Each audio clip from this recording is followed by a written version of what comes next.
not Garrick Shannon. No, I was talking to Joe. Do you know what do you know what his name is? I don't. Because it's not Garrick Shannon. Yeah. Because I shook his hand and.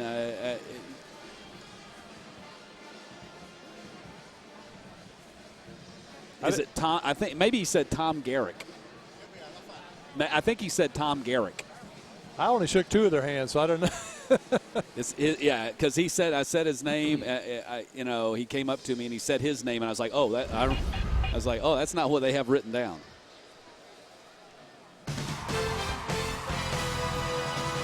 You find out. I'm gonna go.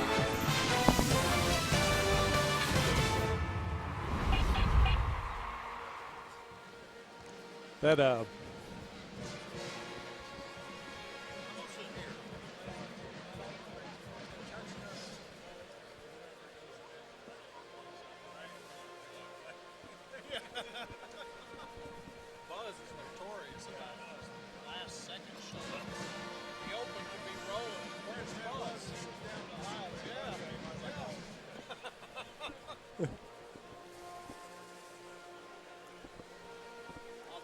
okay.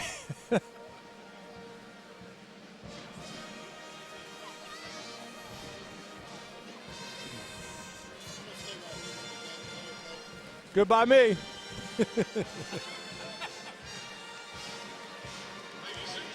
Okay.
Welcome to Lexington, home of the Kentucky Wildcats. Tonight, one of the top recruiting classes of all time will take the floor for the Wildcats, led by double-double machine Julius Randle. Freshman guard Aaron Harrison is coming off a career-high 28-point night against Robert Morris and will attempt to fill it up again tonight against the UT Arlington Mavericks. It all starts now on CSS.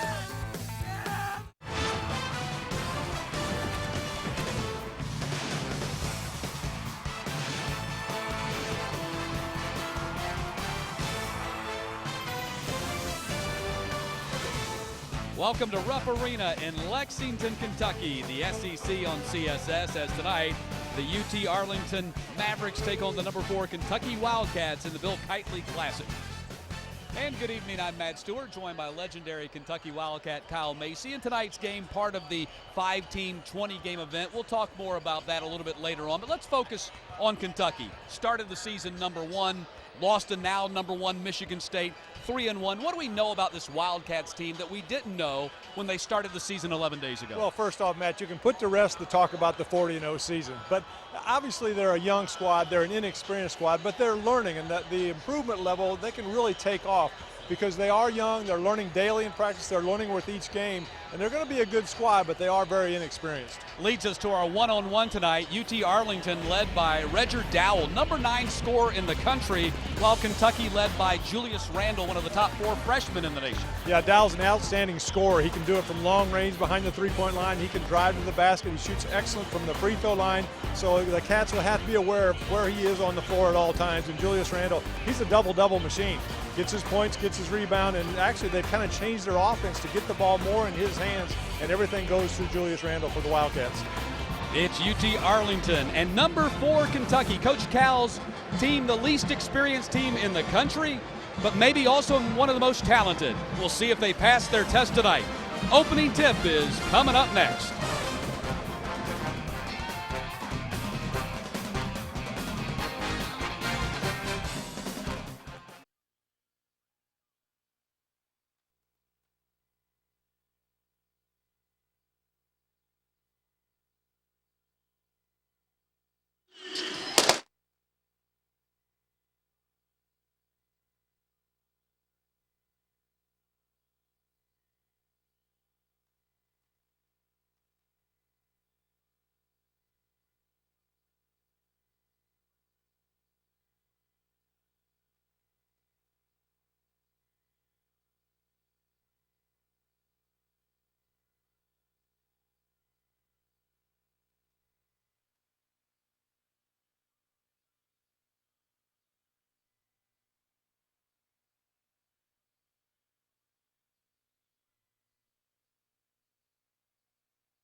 SEC basketball on CSS is brought to you by Geico, saving people money on more than just car insurance. Go to geico.com or call 1-800-947-AUTO for a free quote. See how much you could save. And by Bass Pro Shops, Santa's Wonderland. Time passes, hold on to Christmas. And back at Rupp Arena, where we are just about set for the opening tip. UT Arlington taking on number 4 Kentucky Wildcats at 3-1 and the Mavericks at 2-2. Here's a look at the starting lineups for Texas Arlington. Keep an eye on Brandon Edwards. We talked about Redger Dowell, but Brandon Edwards averaging 17.5 points and 11 rebounds per game. And for Kentucky, James Young, Kyle, I'd like to think that they want to get this guy going here tonight, shooting only 25% from behind the three-point line in their first 4 games. He's a much better shooter than that, but kind of has gone through that freshman initiation period where maybe he went dead-legged for a little bit and so kind of lost his form. They've been working a lot this week on that shooting form and more just mentally giving him confidence. Scott Cross, the head coach of Texas Arlington, the second all-time winningest coach in school history. He has led them to 3 of their top 5 winningest seasons. In fact, went up against Coach Cal in the 2008 NCAA tournament when Cal was at Memphis. That's the only time that Calipari and Cross have faced each other in a basketball game. Anthony Jordan, Tim Clockety, and Garrett Shannon are officials working tonight's ball game.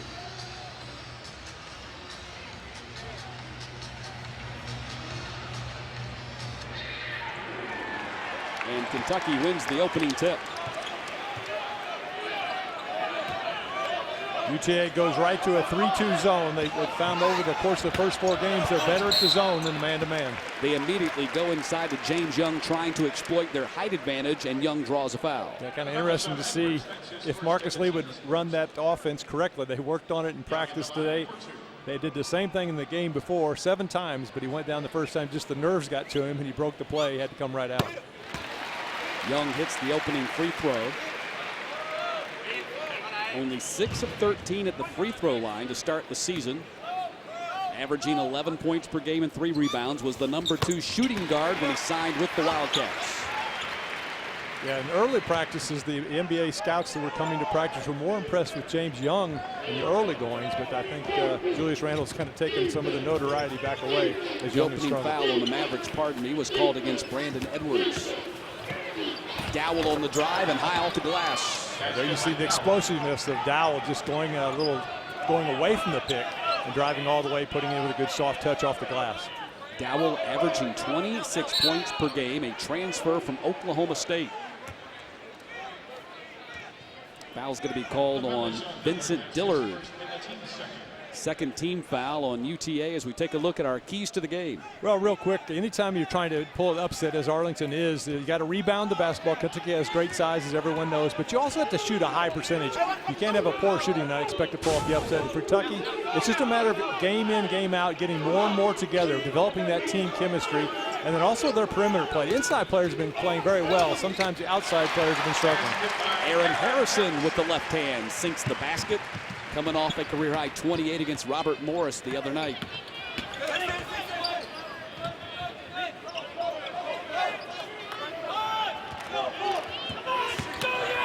McClanahan on the drive had his shot stuffed by Lee.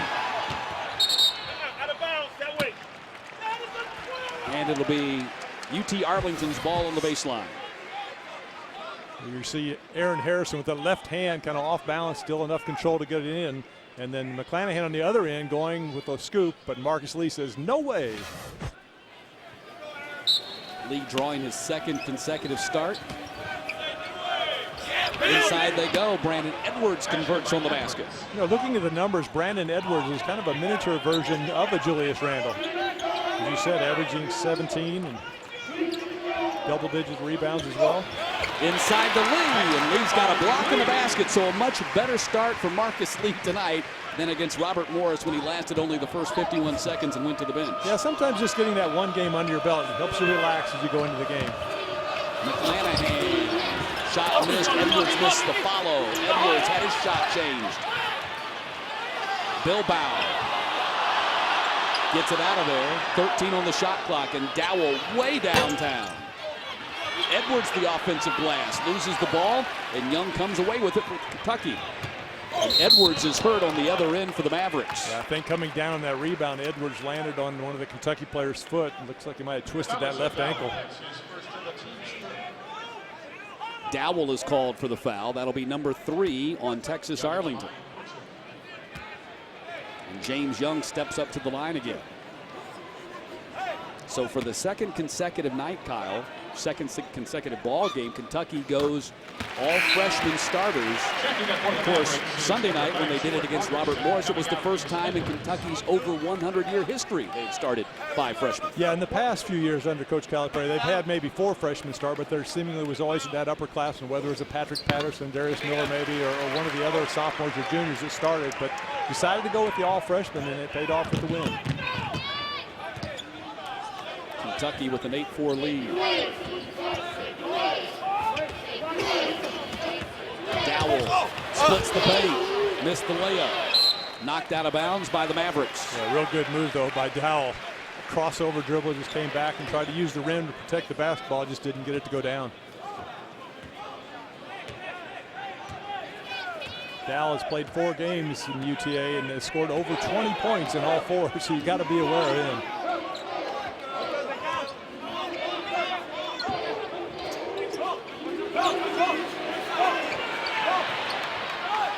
Young for 3, nailed it. That's big for the Wildcats. Coach Calipari at practice day talked about they're going to need him, especially in some of the bigger games. He may have a game they'd like to see where he just kind of goes off, maybe makes 5 in a row or 6 three-pointers to get that inside-outside balance. Randall with the rebound. Harrison. A lot of contact, no whistle. Bilbao the rebound, and a jump ball's called. And I think that's one area I think we've talked about how the Wildcats can show some improvement. Just kind of not force the issue. There's plenty of time on the shot clock and get your teammates involved. CSS viewers, for those who've tuned in to see the Clemson football replay featuring Georgia Tech and Clemson, it will air immediately following this game.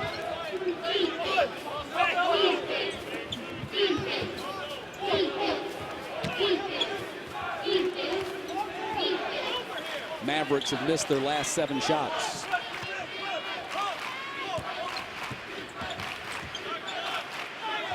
Not near as much movement in the offense as we saw last night in their practice session. Just kind of still getting comfortable with the situation, I think. McClanahan drives, dishes. 2 on the shot clock. Shot clock violation. Kentucky's defense shuts the door on the Mavericks on that possession. Yeah, you got to blame the guards for that, though. You don't want to give it to Bilbo, the big man inside. They're not used to looking up, seeing what's on the clock. Guards, perimeter players need to be aware of that and maybe create some offense by going to the basket. Wildcats with a 7-point lead in the opening 3.5 minutes. Inside to Randall.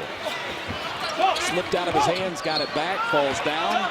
Ball live for Young, nails another 3. So the hard work by James Young in practice the last 2 days apparently paying off. Yeah, really working on shooting the ball straight, whether it's from the free throw line or out on the field, getting his legs underneath, using the power from the legs, and just get the ball in a straight line to the basket. Young has scored 10 of Kentucky's first 14 points. Dowell, clean lane to the basket, blocked by Cauley Stein, and I believe a foul is going to be called on Kentucky. Timeout in the opening 4.5 minutes, and the Wildcats with a 10-point lead.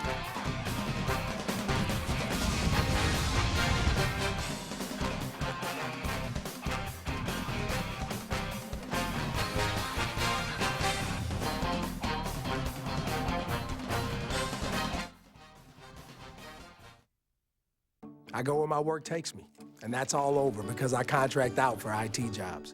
And when my dad came home from being away, he brought me matchbooks. I bring my son pens, but Dad could never stay connected like I can, or help out like I can with our day-to-day finances, even deposit money right now when we need it. I love when technology works and helps close the gap between here and home. Regions Mobile Deposit lets you choose immediate funds access and gives you options when you need them. That's smart.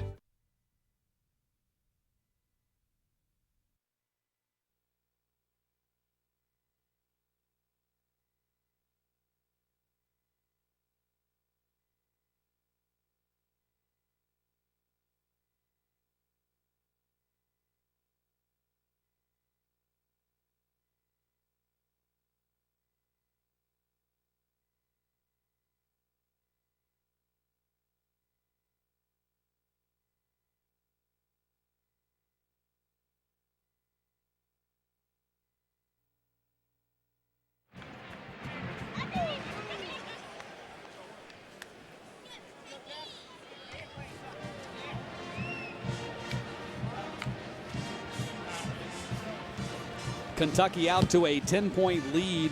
Nice start for James Young. Also, Kyle, a nice start for the Wildcats defense. Yeah, they've done a real good job, as they always have, defending the basket, picking up a lot of blocks. You see coming from the weak side, Marcus Lee gets a little piece of that one there, right on the defender, the secondary defender. Just scrambling for that loose ball. So very active on the defensive end. Wildcats number 2 in the SEC, averaging 7 blocks per game. And here's a look at John Calipari's recruiting classes. The last 4 of them, look at the rankings. Number 1 3 times, number 2 just once. And of course the class that they have right now ranked number 1. And of course they just added 4 more prospects for the 2014 class in the early signing period, which we will talk about a little bit later on.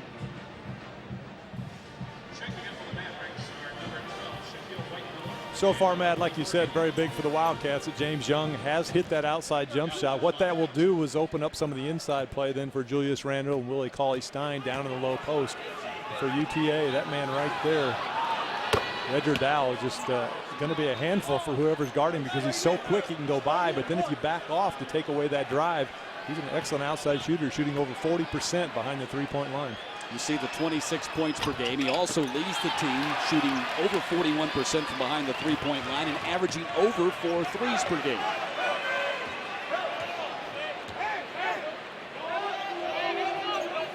Kentucky will try to set some picks on the perimeter to overload a side, make the big man in the 3-2 have to come to a corner.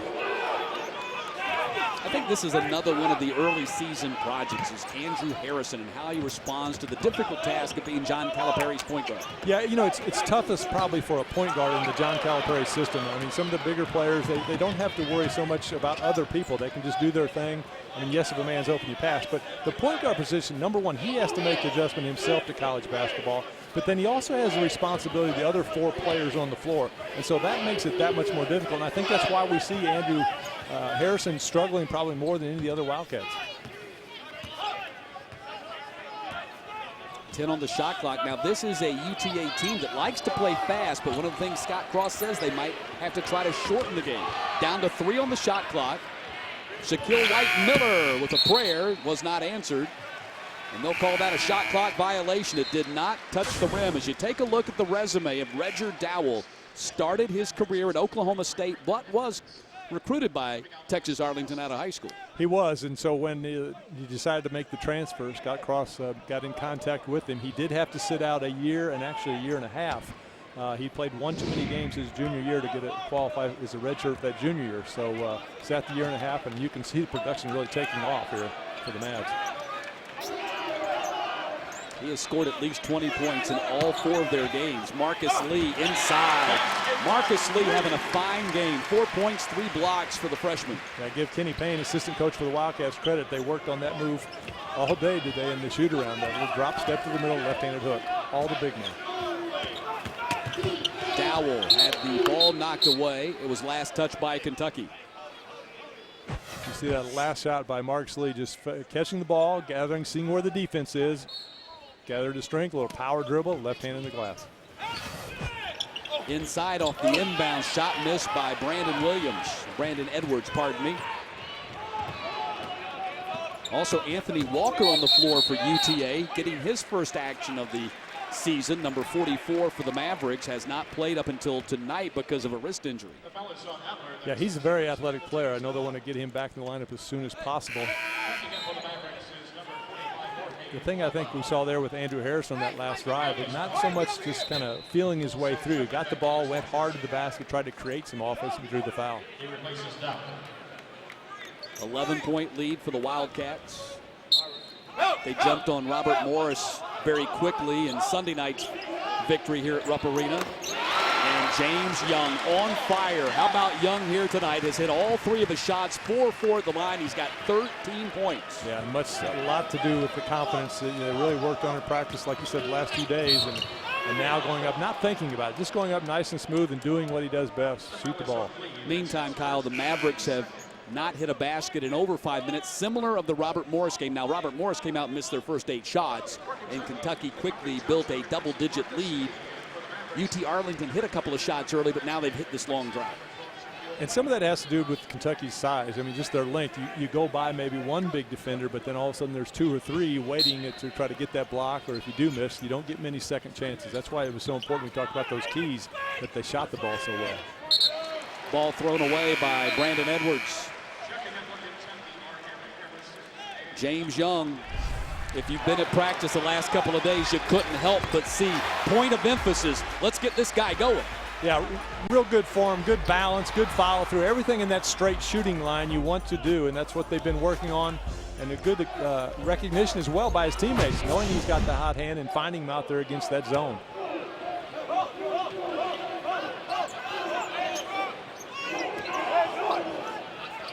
Aaron Harrison barely rippled the net right there. Yeah, that was one of those shots he really didn't want to shoot, but just went ahead and took it. They were kind of out of sync offensively. Stolen away by Aaron Harrison. Loose ball. Last touch by Kentucky. Yeah, but a real good point. He missed the shot, came down defensively, though, and gave good effort. Almost came up with that steal. Yeah, and I think that's been a big issue with Coach John Calipari. You can follow us on Facebook and on Twitter at CSS Sports, and you also find us on the web as well at css-sports.com. What I was saying about Calipari, and a big point of emphasis with him has been, look, if you miss your shots, don't let that define your game. Still hustle, make the pass, play defense, and get after it. If I see you're not doing that, you're coming out of the game. Yeah, he hates to see when a player ducks his head, drops his head when they miss a shot. There's so many other things you can do to help your team. Nice save by Edwards.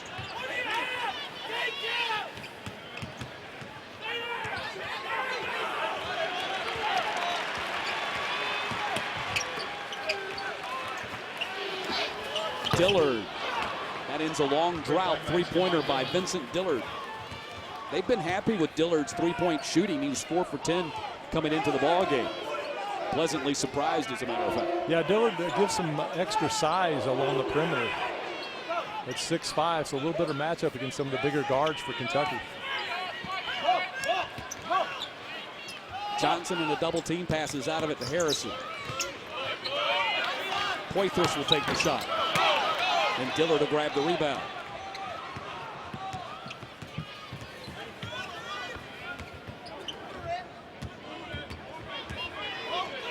McClanahan on the drive, contact. Foul's going to be called on Dominique Hawkins. And a timeout on the floor. 11:45 to play in the half, and the Wildcats have an 11-point lead.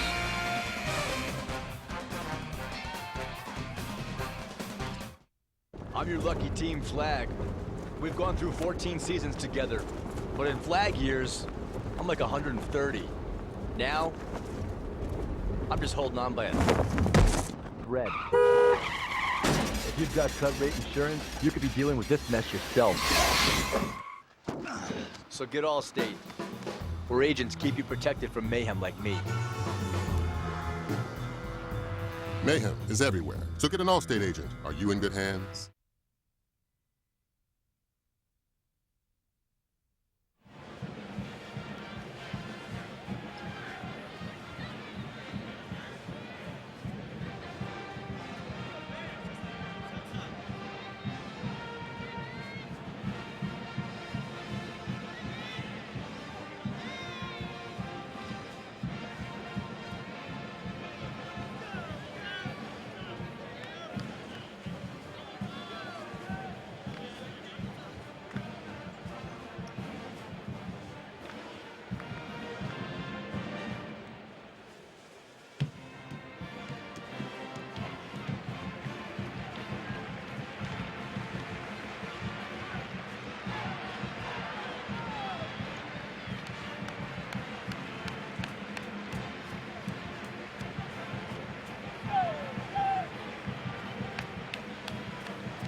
Matt Stewart and Kyle Macy with you at Rupp Arena as the fourth-ranked Kentucky Wildcats have jumped out to a 19-8 lead on Texas Arlington.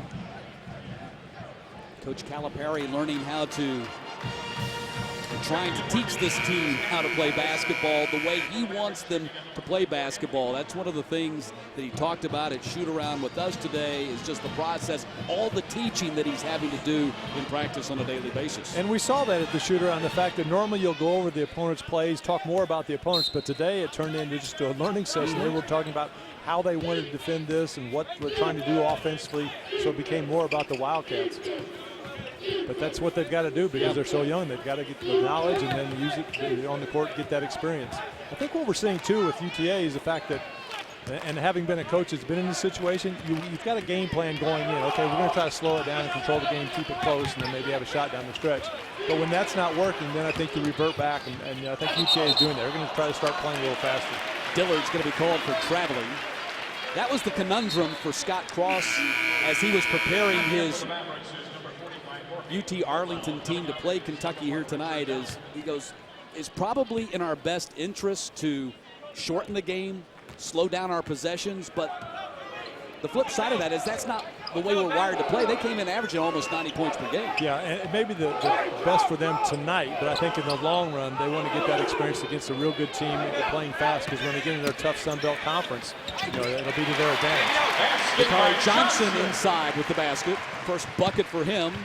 13-point lead for the Wildcats. Back the other way. Edwards has his shot blocked. That's the 4th block by the Wildcats tonight. A steal back on the other end. McClanahan ahead to Dillard, who lays it in. Yeah, and that's what we're talking about, the struggles a little bit of Andrew Harrison, just over-penetrating right in the crowd, nowhere to go. Pull it out, kick the ball, move, reset. Johnson called for traveling. Dakari Johnson, part of that great freshman class, the #1 ranked center in the nation when he signed with the Wildcats. There you saw Coach Calipari talking to Andrew Johnson, hey, pull it back out. If it's not there, you don't need to force it. And you know, that goes for all these players that are so successful in high school, all the ranking systems and everything. The fact that they were the man on their high school team, but now you've got to develop that chemistry and sometimes sacrifice some of the things you feel like you can do, or the fact that they're playing now against players that are similar size. Alley-oop, nicely done as McClanahan feeds it inside to Edwards. I called that lob play, executed perfectly.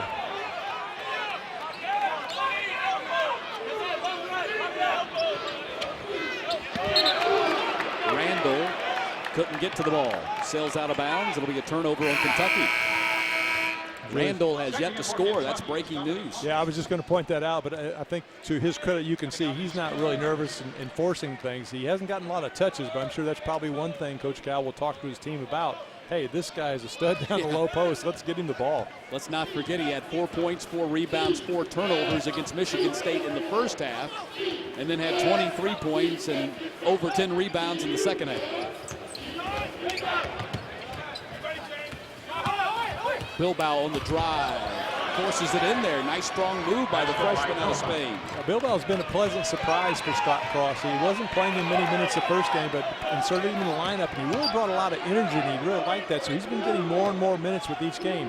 He's got some good experience. The under-18 club back in Spain, he averaged over 30 points per game. Harrison, dipsy doodle, left it short, saved by UTA. And stolen away by Young, took it away from Dowell, and then Dowell got him with the hands, and that's going to be foul number 2 on Reggie Dowell. Yeah, how many times do you see that, just frustration? You make a turnover and you go back the other end to get the foul. But here you see Bilbao's nice drive, moves it to the left hand, uses the body to protect himself from Dakari Johnson, and a little kiss off the glass. 5 team fouls now on the Mavericks.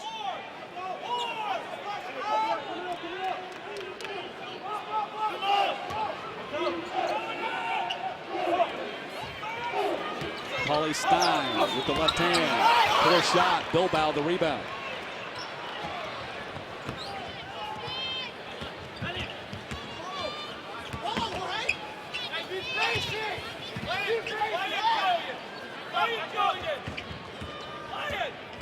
A lot of two-man games, pick and rolls, going to basket, spotting up on the perimeter by the UTA Mavericks. McClanahan, dish out. Edwards sinks to 3. Brandon Edwards. And a timeout call by John Calipari as UT Arlington cuts it to 4. You know, interesting, Brandon Edwards, as he made that 3 and talking to Scott Cross yesterday at their shoot-around, he said, you know, we think he can be a better shooter than he's showing so far. You know, only shooting 28% behind the three-point line, but in practice he's doing just a matter of doing it in the game. That time showing nice touch, rattles around the rim, but falls in. He's the real workhorse on this UT Arlington team, and a guy that, as you watched their practice last night, it was easy to tell he's real kind of the heart of this team as they go through their workouts. The Big 4 freshmen are playing across the country tonight. Jabari Parker of Duke going up against East Carolina. Julius Randle on the stage here tonight at Rupp Arena. Andrew Wiggins of Kansas. And then later on tonight, Aaron Gordon takes the floor for Arizona. It has been just a fun start to the season to watch these 4 guys go at it. You really can't go wrong with any one of those four on your team. I mean, they're outstanding freshmen. They do a lot of different things. Their versatility, I think, is what stands out the most. It's not like one is just a great scorer, but they do a little bit of everything. Jabari Parker finished his game, scored 21 in Duke's victory over East Carolina. That game is already a final. Randall inside is fouled, and they'll count the basket. Yeah, 6'9", 250 pounds. I don't remember playing against many guys that size in high school, but it's just a freshman. He likes that spin move when he goes to his right, and the players, the defenders, just seem to kind of bounce off of him because he's so strong. You see going high for the pass, makes a little fake to the right, spins back to his left. Still enough power and strength, but enough softness to get that to go in. That basket by Randall ended a 9-0 UTA run. Three-point play, first 3 points of the night for Randall, who's averaging a team-leading 20.5 a game, 7th in the conference. Nice follow by Brandon Edwards. You're seeing a little bit of what we saw last night in practice. Yeah, and the one word to describe him from his coach was effort. You know he's going to give effort every play. That time just a strong follow. Lee inside the other way, got the layup. He almost missed that. I think he was surprised he was so wide open, didn't know whether to dunk it or lay it in. I think that's one of those situations. You're exactly right. He's in the paint expecting to be challenged, and he never was.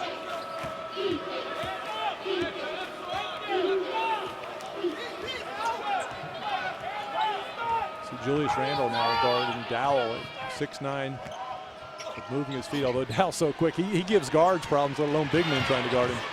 Harrison has the ball knocked out of bounds by McClanahan. It will be Kentucky's ball when we get back, but UTA is back in the ball game. Brandon Edwards hit a three, and then later he had a jam. But Marcus Lee on the other end gets the layup.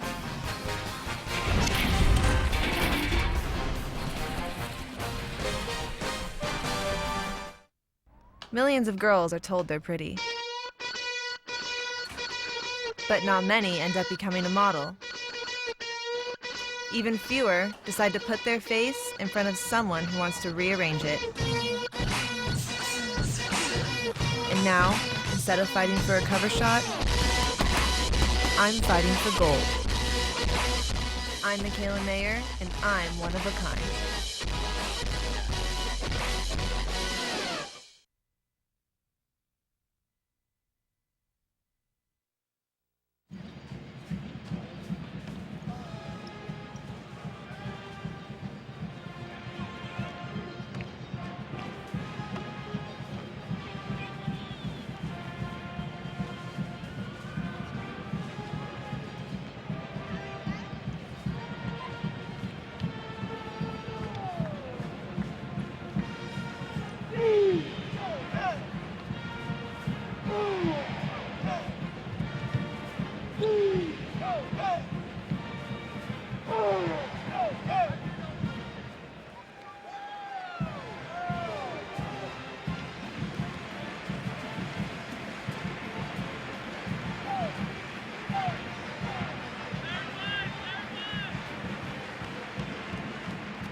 Number 4 Kentucky leading UT Arlington 26-19 with 7.5 minutes to play in the first half.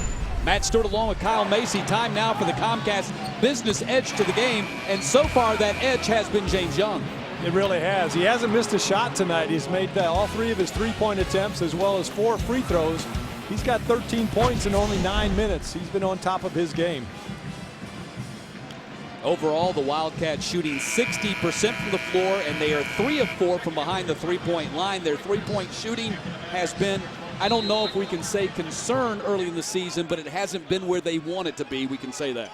It hasn't reached expectations. They know they're good shooters. They just haven't been putting the ball in the basket. But I tell you, UT Arlington has stayed in this game by crashing the boards. They've got out-rebounded the Wildcats 12-5, 7 of those on the offensive end, and 7 second chance points only to Kentucky's 3. Shaquille White-Miller, the senior, number 6 on their all-time assist list, brought the ball up the floor.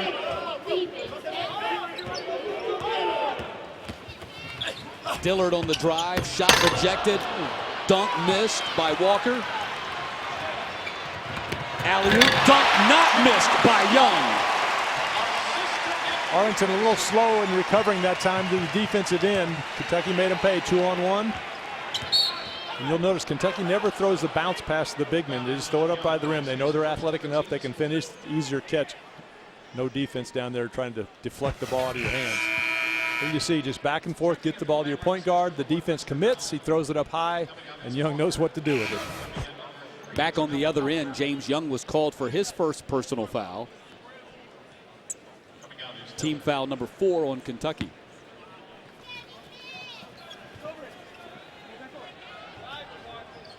Key to that play too is Andrew Harrison taking the ball all the way until the defense committed. If he doesn't, take it all the way to the basket.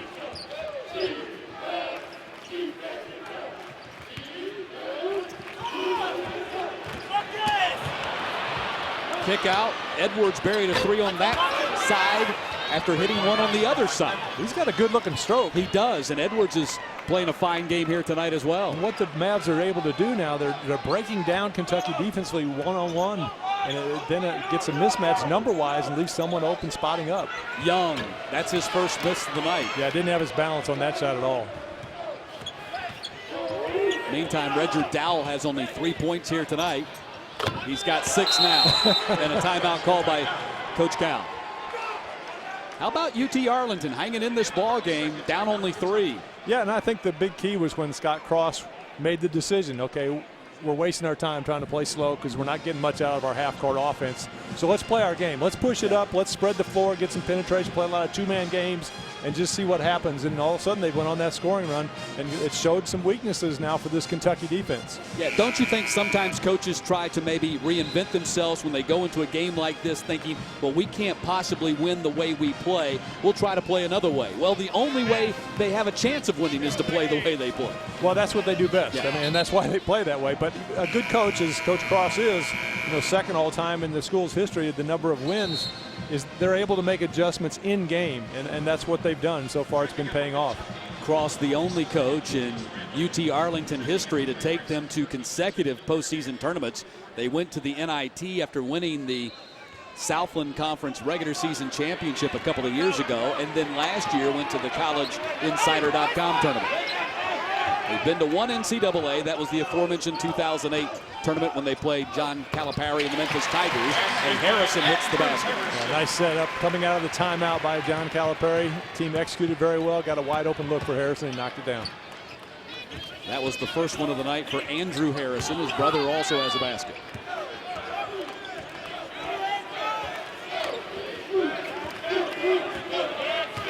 Five and a half to play in the half. 5-point lead for number 4 Kentucky. Walker the miss. Kentucky the rebound. Wildcats want to run ahead to Young. Man open underneath is Randall, and he finishes. A real good look by James Young. Could have spotted up taking that 3, but saw his teammate and delivered it right on the spot. Kentucky really wants to push the ball ahead. Keep that constant pressure on the defense.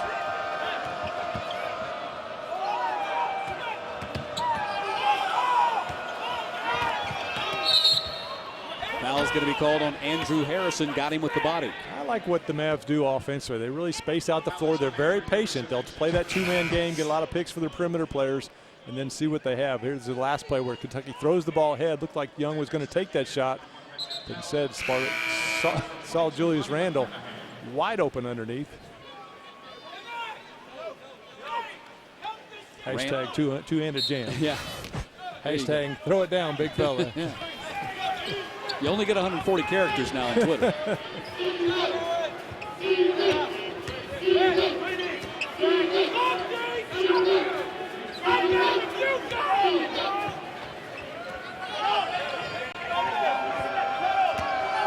Roger Dowell off front iron. Willie Cauley-Stein gets the rebound and ahead to Harrison. Nice move through the lane. Didn't get the payoff at the end of it, though, and McClanahan pushes it back the other way for the Mavs. Bilbao lost the dribble. And Young with the left hand in the miss, and Randall to follow. It just shows his strength right there. He tried to actually dunk that, got it caught in the rim, but still strong enough to get it to go in. And a timeout called by Scott Krause and UTA as Randall now has 7 points and Kentucky in the midst of a 6-0 run. Bilbao that last time, Bilbao tried to do a little bit too much penetrating the basketball, but that's the game of the Mavs, trying to open up some gaps, make the defense adjust. Someone will be left open either for a three, or if they come running out, to go right by them into the gap and create another scoring opportunity. Scott Krause, the second all-time winningest coach in UT Arlington history, 124 wins, passing by Bob Snake LeGrand in his win against Samford last week. Trails number one Eddie McCarter by 38 wins. Played there for the Mavericks. And he's led the Mavericks to 3 of the school's 4 postseason berths, the 2008 NCAA, the 2012 NIT, and the 2013 CollegeInsider.com. College basketball continues here on CSS. Next Friday night, night after Thanksgiving, as the Georgia Bulldogs play host to App State. Join me along with Coach Wimp Sanderson for that one. That's a special time now, 5 o'clock Eastern right here on CSS. Now, does Wimp wear the plaid jacket for that No, game? he's retired those. That was only for coaching. All right. Goes with the more conventional suit during broadcasting. But still his affable old self. He's a great guy, fun to work with. Edwards off back iron. Willie Cauley-Stein the rebound and ahead to Harrison. Dominic Hawkins. And Cauley-Stein with the jam. You've got to 8-0 run, Kentucky. Excuse me, Matt. You got to get a body on the Wildcats. They fly to the offensive board. That time nobody blocked Willie Cauley-Stein. Randall the rebound. Left it on the wing for Harrison.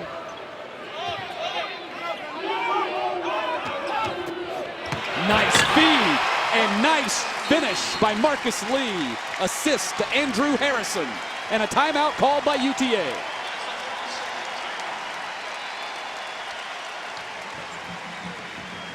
Nicely done by Andrew Harrison. Yeah, just a little fake like he was going to shoot, kind of froze the defense, and Largerson, the big man down low, got caught. First Dominic Wilkins on the miss, Willie Cauley-Stein with the two-handed slam, and there you see the tail end of Lee finishing off that excellent pass by Andrew Harrison. So Kentucky has fashioned a 10-0 run over the last 2.5 minutes and turned what had been a 5-point game into a 13-point lead. Actually, 38-25 with 3:17 to play here in the first half. And Andrew Harrison had a few turnovers early in the contest where he was just trying to do too much, doing everything by himself, but now starting to kind of get his teammates involved more, looking for his team. And one thing he'll learn is the fact that if you do that, the more it's going to open up for you. They think, well, he'll never shoot. Now all of a sudden he's going to get some wide open looks. So UTA just a few moments ago, 2.5 minutes ago, down by 3, now down by 13.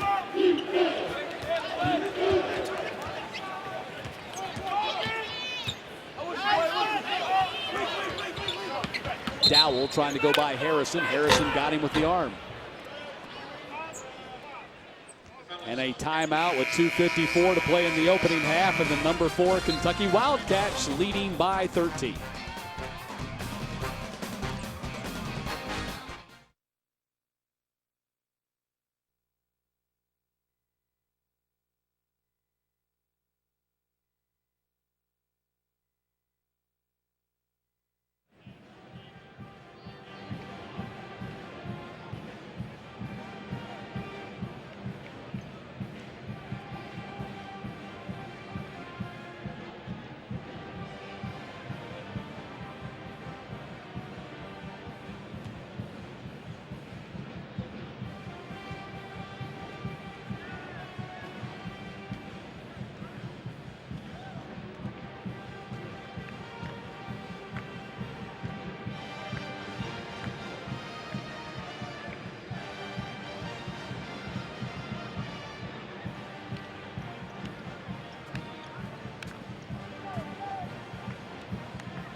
Fourth-ranked Kentucky leading UT Arlington 38-25. Started all 5 freshmen here tonight. I should say, should not say all 5 freshmen. They have more than 5 freshmen, but they started 5 freshmen tonight, which leads us to the question, is this the top recruiting class of all time? Of course, the Fab Five who played for Michigan, NCAA finalist in 1991, Anthony Davis, and the 2011 Kentucky Wildcats won the national championship in 2012, the back half of that season. And then, of course, 2013, 2014, that remains to be seen. Yeah, and I think that's really how you're going to have to judge. That 2012 championship team with Anthony Davis was very impressive. Not only very talented, but I think the thing that, to me, stood out the most about that team was the way they were willing to sacrifice for the good of the team. They truly were 5 guys on the floor playing as one instead of maybe sometimes 1 guy playing against 5. Kentucky comes away with the ball. 8 turnovers now for UTA. Kentucky's picked up the defensive tempo a little bit, but also has started pounding the ball down inside. 22-12 points in the paint advantage for the Wildcats. Young, second miss of the night. And a foul underneath on the Mavericks. And this one will be on Walker, number 2 on him. See, I think James Young, that shot will be there later in the shot clock. I think you want to get it down low to Randall, see what the defense does, whether they double down or how they play him. He's going to score if they play one-on-one. If they double, then he's going to get even a better look in rhythm with the pass coming right out into the shot, that momentum step. Marcus Lee, one of the record 6 McDonald's All-Americans on this roster for Kentucky. He now has 9 points here tonight, as that foul on UTA was their 7th and puts Kentucky in the bonus. Wildcats have caught a little bit of heat here this past week after the Michigan State game, their poor free throw shooting performance. But since then, he's challenged all the players to come into the gym after practice in the evenings or early mornings, whatever, and get 100 makes in the basket. A little bit more concentration on free throw shooting. It's just a part of the game that happens out there while the rest of the game's going on. That'll be big for this squad because the way they can penetrate with their athletic ability, there are going to be a lot of times they'll be standing at the free throw line. Strong move by Dowell. Dowell now with 8. Dowell's exciting. I mean, he can shoot that 3, but man, is he quick going to the basket. Foul's going to be called on Jamil Outler. Number 18 foul. 2nd foul on Outler. That'll put Dominique Hawkins at the line. Checking up for the Mavericks is number 15, Kyle McElvain. Kyle McElvain checks in. Outler comes out. Dominique Hawkins at the line, averaging 8.5 minutes a game, just 1 point from nearby Madison Central High School in Richmond, Kentucky. Led his team to the state championship last year. Mr. Basketball in the state last year and hit the game-winning shot in the state championship.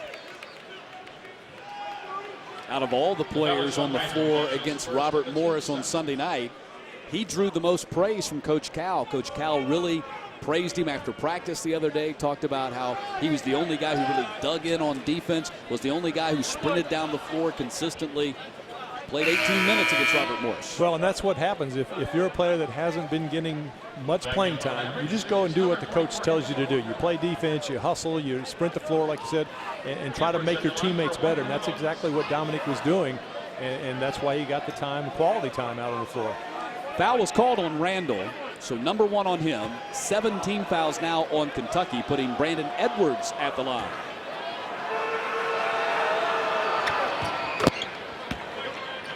Edwards makes good on his first attempt. Edwards, a good free throw shooter, too. He's 23 of 30 now in the season. That is over 76%. Yeah, and you saw there on the screen, I'm not really sure what John Calipari's upset about, but Greg Shannon is really getting an earful right there in front of the bench. Edwards now with 13 points, 4 rebounds.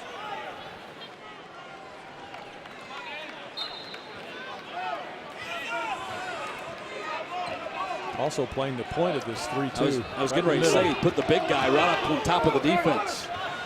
Young missed 3 in a row now after starting 4 for 4. Yeah, but those threes missed, you can really tell a difference from the 3 he made and the 4 that he made, where he had much better balance and everything was committed. Those he's kind of floating to the side, left leg maybe floating up. Brandon Williams with his first basket as UT Arlington cuts it to 9. Under 2 minutes to play in the opening half. Williams, very athletic freshman out of Houston, Texas. Long arms, jumps very well, very athletic. I like UT Arlington's chances in the Sun Belt Conference this year. This will be the third different conference in as many years for the Mavericks. Down to 8 on the shot clock. Randall working, battling hard, and the rebound is yanked down by Walker.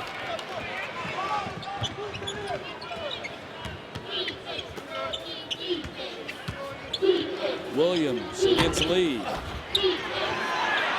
Walker got it back and put it in.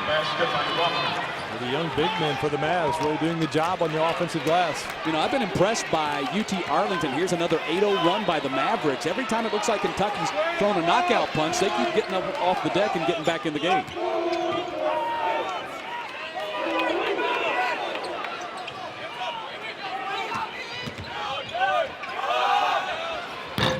Randall misses the 3. Ball knocked away, and Cauley Stein puts it in. James Young, the steal, poked it away from McIlvain, and Cauley Stein dunked it home. Yeah, big turnaround that time. Kyle McIlvain just a little careless with the basketball. Willie Cauley Stein able to get that deflection. Or James Young actually got the deflection to Willie Cauley Stein. Big swing because he had possession going the other way. Instead, a possible three-point play with this free throw. Cauley Stein averaging 5.5 points, over 9 rebounds per game, which is number 9 in the conference, and leads the team with 10 blocks, second in the conference.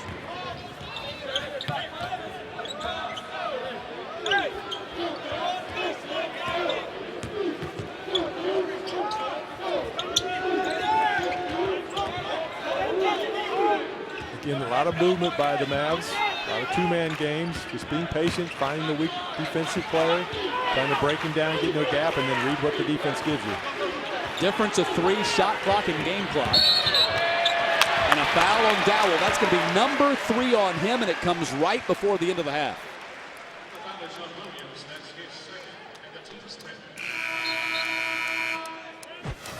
No doubt is going to have a bearing on what happens in the second 20 minutes. I don't think that was called on Dowell, though, from watching that replay. I was blocked on the play by the official, but I think it was called on the big man. Yeah, I thought it was called on Dowell, but watching the replay, I'm wondering how it could have been called on Dowell. He didn't do anything. I think it had to be Williams. It was Williams, not Dowell. You're right. 7 seconds. Harrison. Ball tapped out of bounds by Williams, so Kentucky gets underneath with 1.6, a chance to work on their best inbounds play here. Yeah, it makes you wonder if they've even had any chances to work on it in practice this early in the season with all the freshmen and other things maybe a little bit more important than that out-of-bounds play with only 1.6. They'll get to it if they haven't, but right now, not sure. We'll see. Harrison off the inbounds, and that's the way the first half comes to a close with Kentucky on top by 9, 42-33. Regier Dowell, 8 points, 3 of 8 shooting in the first half. Julius Randle, 7 and 4 rebounds. Long way to go to get 20 points and 10 rebounds in this ball game, but he's certainly capable of doing that. That'll keep you tuned in for the second half.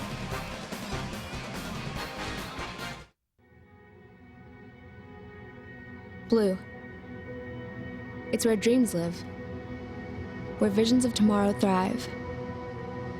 And for those who dare to live in this space, those who believe they are destined to do something, to make something, to solve something, there's nothing in your way, if you can see it.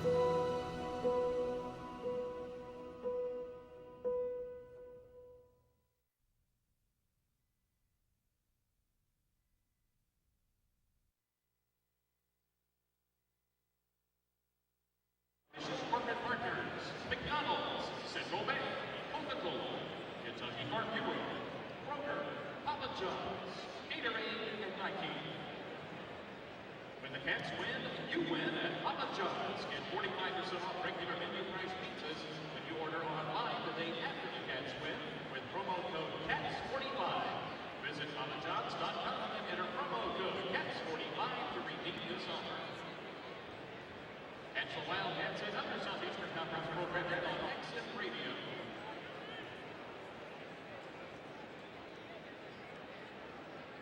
now for your halftime entertainment, please welcome the UTA dance team.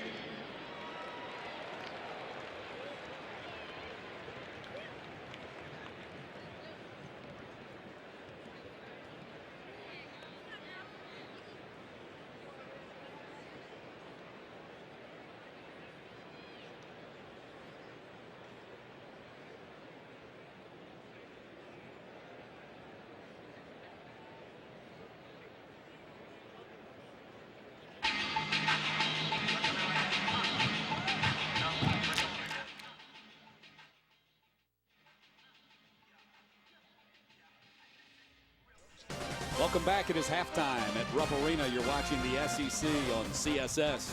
Coach John Calipari in his 5th season here at Kentucky. And this year's team, the least experienced team in the country, but maybe also the most talented. Expectations are a possible second national championship in 3 years. Well, I mean, I get excited for every team I coach. We're walking in the gym, though, and then you're seeing size and athleticism. You're seeing great kids who are sharing the ball already. You're seeing depth, stuff that we didn't have. My best teams, it's not that we had 12 guys, but you always had 7 or 8 that all could play. You had leadership from different positions. Somebody asked me the other day, who's going to lead? Well, my job is to teach all of them what leadership means and to lead. It means to serve. You're not leading for you, you're leading for us. You're leading for each individual player. Let's play some basketball games and we'll figure out. Now, I will tell you, 2 years ago, we didn't have a bad practice all season. Not one. They weren't all great, but none of them were bad. They were either great or good. This year, to this point, we have not had a bad practice. We've had a couple great ones already. If they can stay on that path, this team is going to be pretty good. Last year, we had 5 good practices. Just the way you practice is the way you're going to play.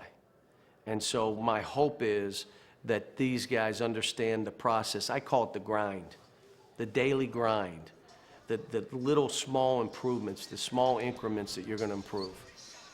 Well, if they can master the daily grind, the expectations are possible national championship for the #1 ranked recruiting class in the country. Time now to bring in Kyle Macy. And Kyle, as we take a look at this recruiting class, some are calling it the greatest recruiting class in the history of college basketball. Well, obviously they're highly ranked, but I think that's probably an argument, a conversation that needs to be held at the end of the season. It's nice going in, but at the same time, very early in the college season, give them a full year under their belt and see the results then. Well, there you go. The #1 recruiting class in the country. We'll see if the ultimate national championship comes at the end of the process. When we come back, we'll take a look at the first half highlights as we continue from Rupp Arena in just a moment. As a student athlete competing in the SEC, winning the Boyd McWhorter Award means so much to me. You see, my parents have always pushed academics over athletics, and if you can win in the classroom, you can win anywhere. The SEC is definitely one of the most competitive conferences, but I wouldn't want to compete anywhere else. The University of Kentucky support system for an athlete is simply amazing.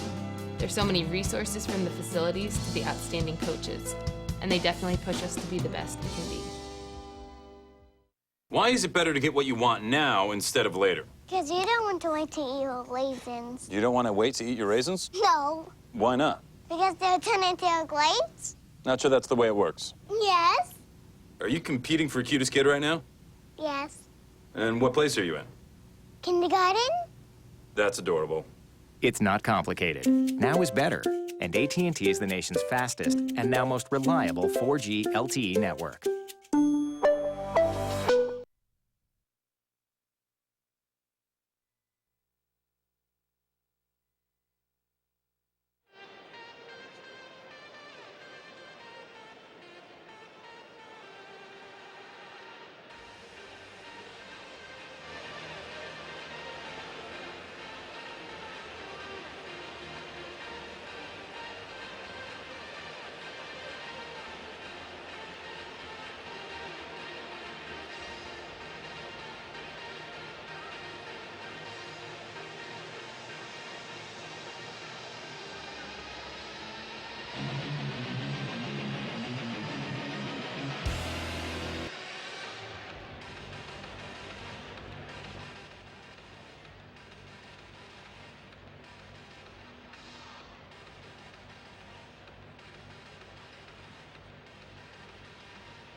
Welcome back. Halftime at Rupp Arena. Number 4 Kentucky leading UT Arlington 42-33. Matt Stewart along with Kyle Macy. And Kyle, interesting first half. It seemed like that several times Kentucky was going to run away from this team. Opened up double-digit leads on several occasions, but every time UT Arlington, the Mavericks, were able to respond. They really responded, and part of that was because of Brandon Edwards' play. 14 points and 5 rebounds in that first half, and doing it from different locations, going inside, finishing in around the basket, but also stepping out beyond the three-point line, one from each corner, and going to the offensive glass. So to get those points, we've seen a variety of scoring.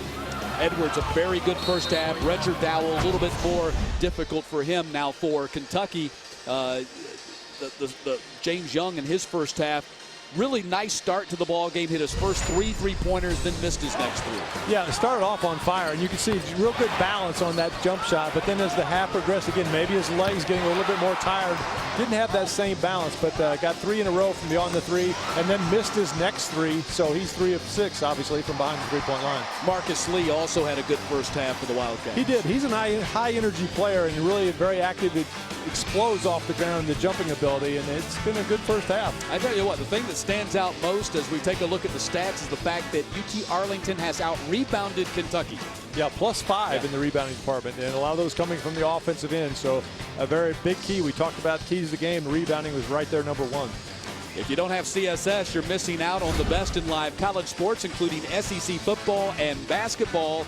Contact your provider and request CSS today.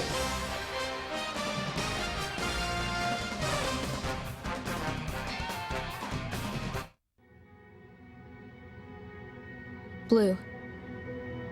It's where dreams live, where visions of tomorrow thrive. And for those who dare to live in this space, those who believe they are destined to do something, to make something, to solve something, there's nothing in your way, if you can see it.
Halftime at Rupp Arena, number 4 Kentucky with a 42-33 lead on Texas Arlington. One SEC final from earlier this evening involving an SEC school as Vanderbilt loses at Butler in overtime, 85-77. We'll see the Commodores here on CSS in a couple of weeks when they play host to Austin Peay. College football Saturday coming up on CSS, a triple header.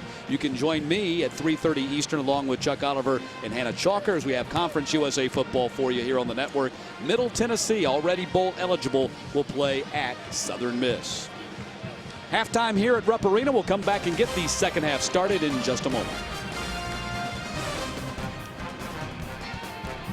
Impact, research, collaboration. The Southeastern Conference Academic Initiative, providing new opportunities to lead, learn, and compete, honoring the achievements of the SEC faculty, students, and universities, preparing future leaders in higher education. Introducing an SEC University Education to the World. SECU, the academic initiative of the Southeastern Conference.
Kentucky and Texas Arlington meeting for the first time in program history as the Wildcats seek their 4th win out of their first 5 games. Texas Arlington at 2-2 on the season. This part of the Bill Kitely Classic, which is a 5-team, 20-game event.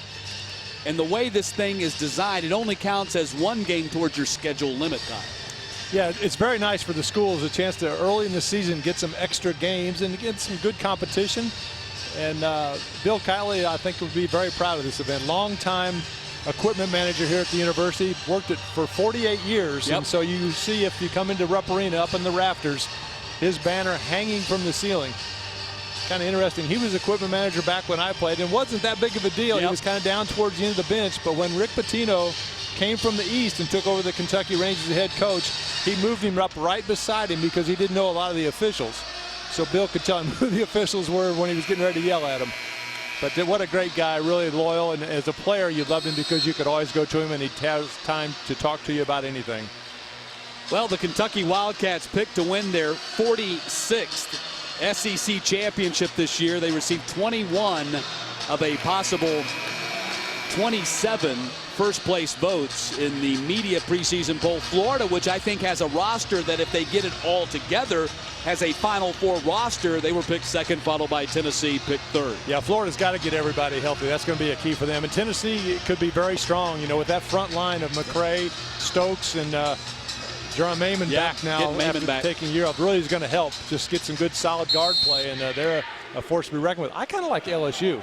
Johnny O'Brien in the post, I mean, he's a load down there, and they've got some experienced guys that have played some minutes. Added the freshman Jordan Mickey. Johnny Jones has done a tremendous job in a short amount of time revitalizing LSU basketball as Willie Cauley-Stein opens the second half with the basket. 11-point lead again for Kentucky. And I don't think it's any secret where Kentucky's going to go. They're going to go inside to start this second half.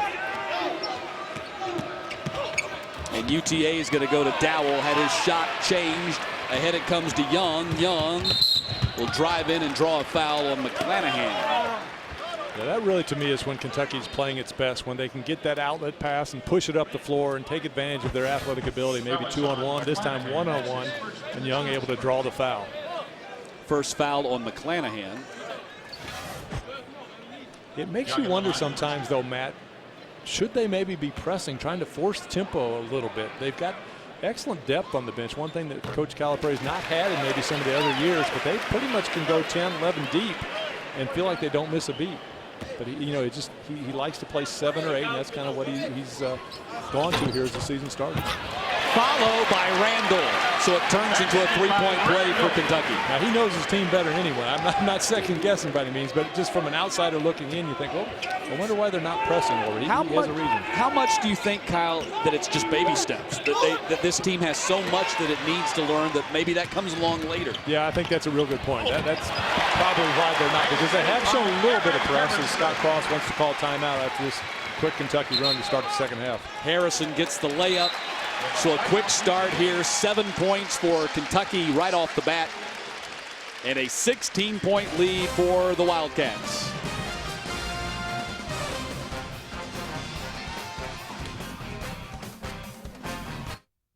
The Dr. Pepper SEC Fanfare event welcomes fans of the SEC. Championship action awaits you in Atlanta. Cheer on your team at the pep rallies. Compete in new interactive games and attractions. With the new SEC Football Championship app, you can find information about the championship game, SEC Fanfare, things to do in Atlanta, and much more. Download the free app now and be entered for a chance to win 2 tickets to this year's game. Don't miss SEC Fanfare. Friday, December 6th and Saturday, December 7th. Be there.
Matt Stewart and Kyle Macy with you in the opening minute of this second half as Kentucky is on a 10-0 run, 9-0 run actually, dating back to the final 40 seconds of the first half, opening this second half with a 7-0 run and now a 16-point lead for the Wildcats. And remains to be seen whether the 2014 Kentucky Wildcats signing class will be ranked number 1. Right now that belongs to Duke, but here are the 4 players that they signed in the early period.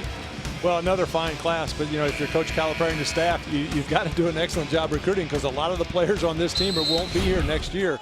And that's kind of the tricky thing. How many scholarships will open up? I think if you looked at last year's squad, I'm not sure a lot of people would have thought that Archie Goodwin would have gone and been drafted first round as he was. But speaks to the job his staff does year in, year out, bringing in those top recruits. It is the marvel of what Coach Calipari has been able to do, that he has been able to continue to turn over the roster. Conventional wisdom is you cannot do that, but he has proven that you can, or at least he can. Yeah, with that championship season 2012, really silenced a lot of the critics. Oh, you'll never win a championship with freshmen, but they were able to do it in a dominating way. Foul is called on the Mavericks. Bilbao is called for the foul. That's number 1 on him, and the second team foul for UTA here in the second half. And maybe it is that Coach Calipari is the only guy that can do it. No one else even attempts it. He's not the only one with one-and-done players, but he's the one that loses the most one-and-done players and has to restock every year. Randall, and the miss. McClanahan brings it up for UTA. Dillard for 3. Dillard, nice job setting his feet, getting his shoulder square, fouled through right to the rim, went nothing but net. Lob inside, Willie Cauley-Stein gets it back out to Andrew Harrison, to his brother. Back iron, Young the rebound. Andrew Harrison knocks down the 3. The Mavericks really started packing that zone in, because Kentucky had come out to start the second half really going inside. Now they're forcing the Wildcats to make some perimeter jump shots. Andrew Harrison now has 5.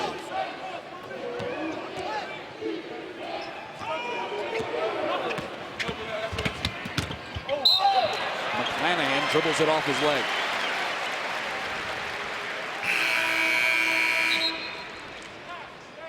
Checking in for the Mavericks is number 12, Shaquille Whitemiller. Coming out is McClanahan. 17 players drafted into the NBA since 2010, and 13 in the first round, easily the most in the nation.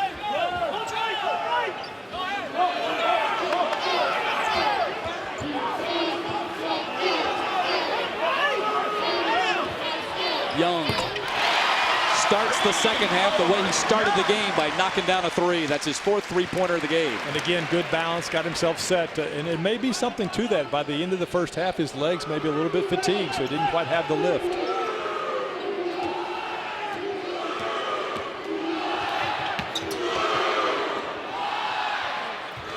Bilbao, all off the backboard.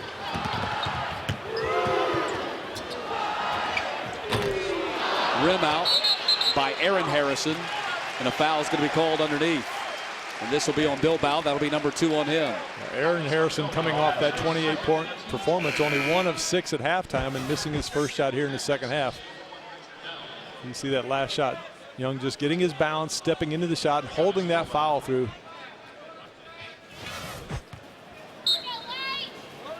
$19-point lead for Kentucky. Randall couldn't handle the pass.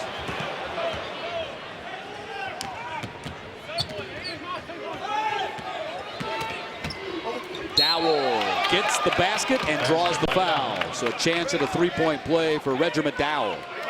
Or Redger Dowell, I should say. Redger making a good read, a good change in plan. In the first half, going to the basket and going straight to the rim, getting some of those shots blocked, or not able to finish. This time, a little shot fake, gets the defense in the air, makes it much easier to finish. Andrew Harrison was called for the foul. That's number 3 on him.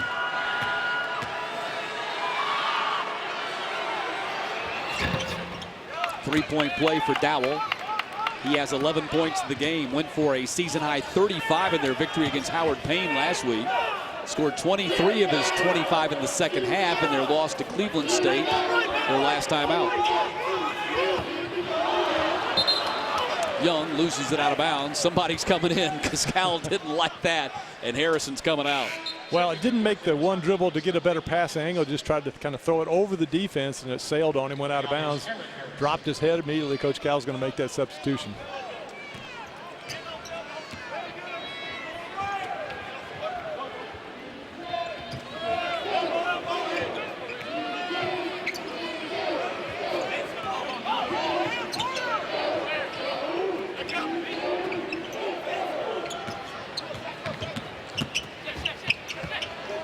No shot there for Shaquille White-Miller. Drive by Dillard, and the tap in by Brandon Edwards. Again, the Mavs very patient offensively, spacing the floor, really causing Kentucky problems, the man-to-man defense.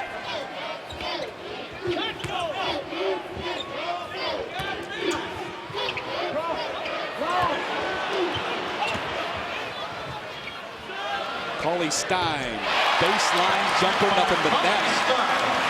Really, Cauley Stein, 7 foot, stretches out to about 17 feet there, and knocks down that baseline jumper. Back the other way, the three-pointer. Dowell's starting to warm up, inside and out. He can do it both ways. Again, after Kentucky had pushed the lead to nearly 20, UTA comes up with the steal, lost it right back. Jam time. Wildcats got a break there because Andrew Harrison was a little bit careless, almost had the steal for the Mavs, but instead knocked loose. 4-point swing.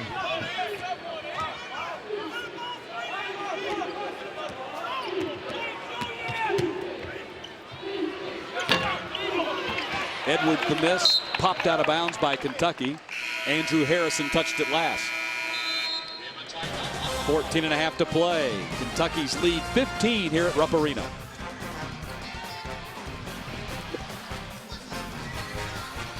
Flavor of my spicy chicken sandwich is so bold. I feel like I have to come up with new words to describe it. Right, yeah. My Island Fire spicy chicken is spice-dictive. Addictively spicy. Cool. Yeah. I like that. You're thrilled. That's a word, though. You're thrill and duh. Yeah, maybe you should stick to spice-dictive. What does that mean? They're simply Spice-Dictive, the original and Island Fire spicy chicken sandwiches, and save room for creamy cheesecake bites. This is how you Sonic.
.5 lead for Kentucky here.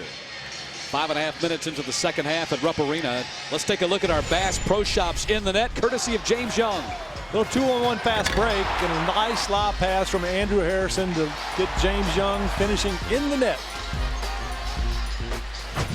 James Young with 19 points tonight to lead all scorers. 5 of 9 shooting, 4 of 7 from behind the three-point line, and 5 of 6 at the free throw line.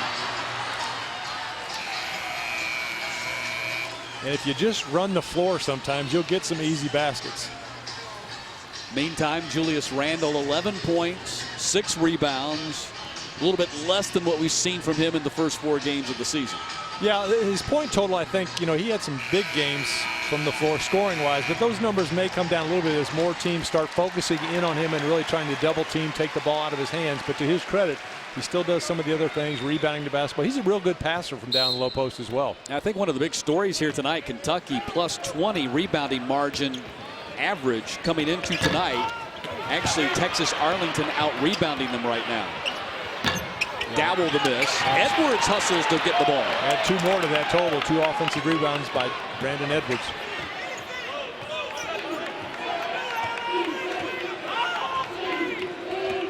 Again, a lot of times rebounding the basketball. You talk about running the floor, rebounding, sometimes just a matter of effort going after the ball. Another block shot for Kentucky. Young fouled on his way to the basket, gets the basket, and he'll go to the line. It all started on the defensive end for the Wildcats. That forced the offensive player right down the middle. And the length of the Kentucky Wildcats, that block then leads to the basket on the other end. Every time you see that transition, a good defensive play leading to points on the other end. James Young just using his size that time, going right over the top of Shaquille White-Miller. And White-Miller was called for the foul. Cauley Stein gets the miss off the free throw, and UTA comes out after he misses the ball.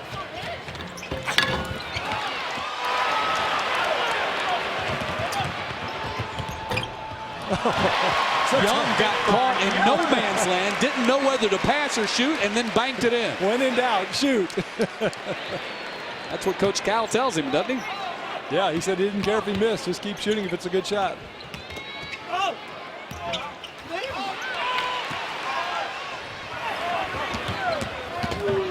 Hawkins. Randle the rebound, and a foul underneath. Yeah, I don't think this is the pace, though, that Scott Cross wants for his Mavs. He wants to play fast, but not just an up-and-down game, because with the superior talent level, it's just going to wear the Mavs down. It'll be to the Wildcats' advantage. 3 fouls now on Outler, 5 team fouls on UTA. Randle at the line, 1 for 1 tonight, now 2 for 2.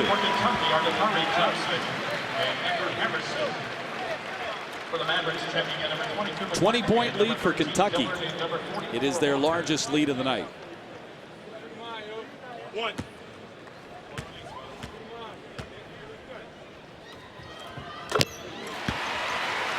Randle now with 13. Here's Randle trying to extend his game as well, knowing that will help him be even a better pro. He's solid down the low post, but early in the season, Coach Cal really trying to make him play maybe a small 3, if you would, in the pro ranks by shooting that outside jump shot.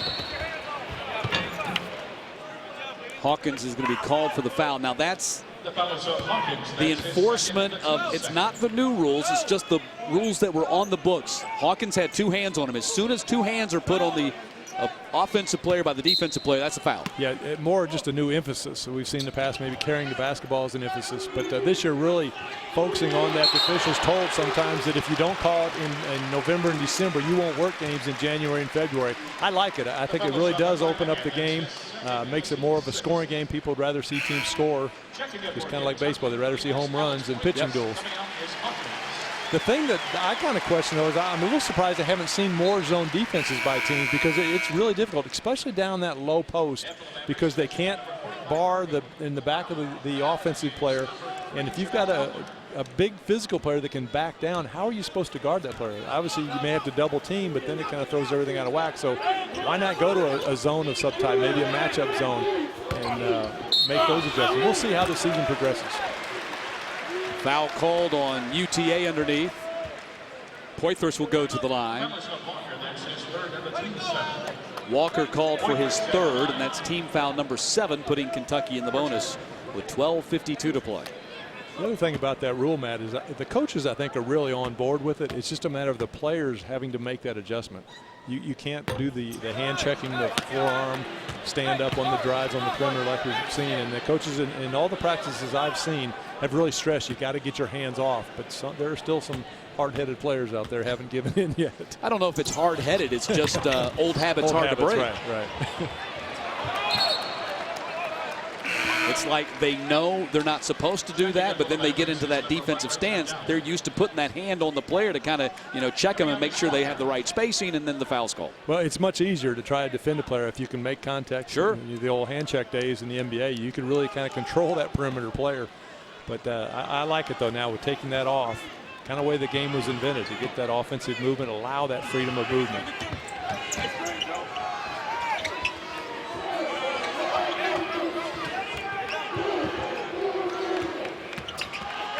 Dillard working against Poitras, takes him to the hoop. Off the top of the backboard, Randall comes away with it. Harrison. Right back up with it. Johnson with the basket. Mikari Johnson hadn't seen a lot of minutes tonight, but he's a little unique to this Kentucky team. The fact that he's more of a pure center as far as back to the basket. And he's improved daily in practice.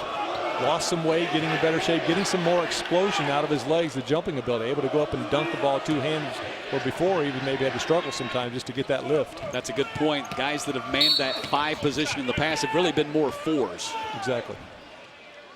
11:58 to play. Kentucky with their largest lead of the night as they've turned a 9-point halftime lead into a 23-point lead.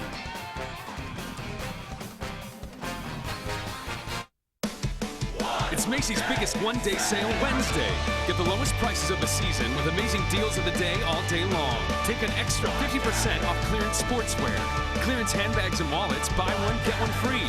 Kenneth Cole reaction suits and sport coats, buy one, get 2 free. Save 30 to 50% plus an extra 30% on all fine jewelry. And Martha Stewart Collector's 6-quart enamel cast iron casseroles, $49.99. Macy's biggest one-day sale Wednesday. Don't miss it.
67-44, number 4 Kentucky starting to stretch the lead out here against the Mavericks. CSS has the weekend covered weeknights at 7 Eastern.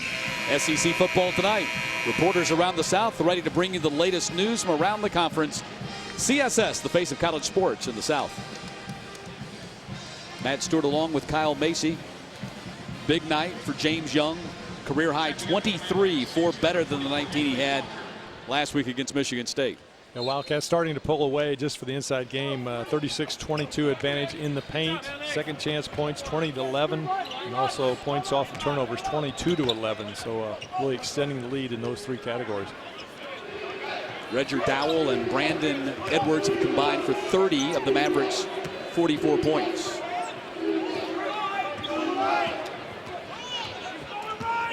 McClanahan the drive, the miss. Johnson the rebound, outlet to Harrison. To the other Harrison. And Aaron Harrison fouled on his shot. Will go to the line for 2. That international step-through move we're seeing more and more in the college game, of going right at the defensive player, making you commit one way and then stepping across. And Ginobili, I guess, is probably the master of it, of players in basketball. More and more college players really executing that very well. Aaron Harrison, the older of the Harrison twins by 1 minute. averaging 14 points per game. Leads the Wildcats 77% from the free throw line. The #1 rated shooting guard in the country when he signed with the Wildcats. His brother Andrew, the #1 rated point guard.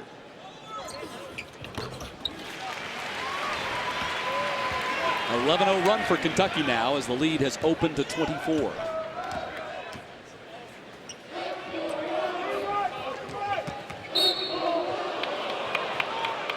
Foul will be called on Kentucky.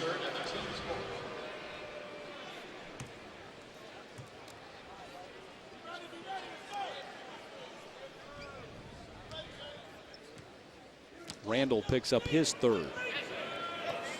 4 team fouls now on the Mavericks.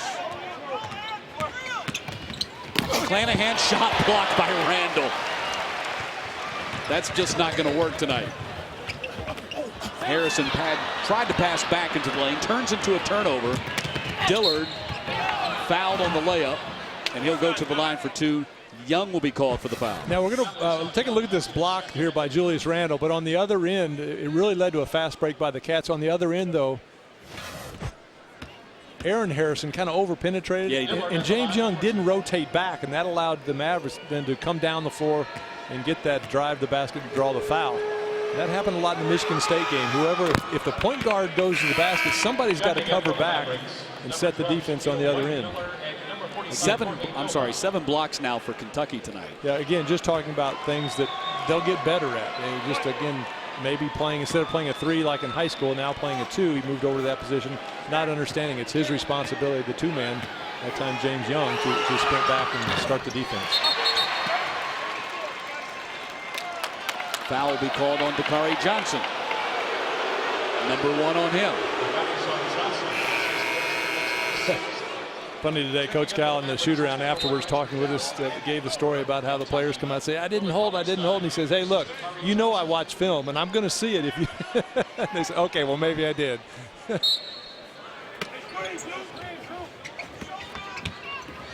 Edwards off the inbound. Edwards now with 18 points.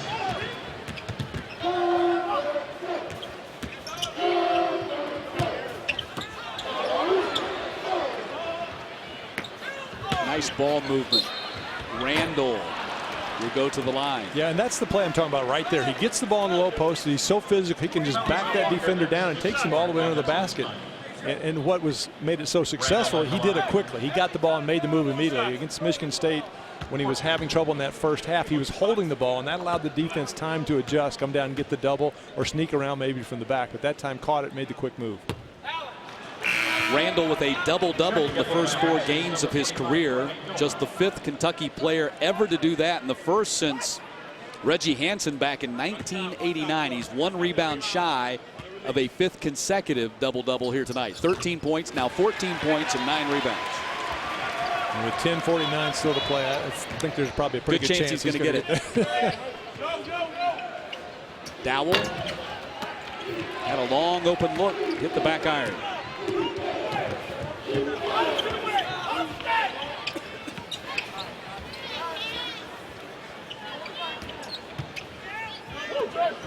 Young,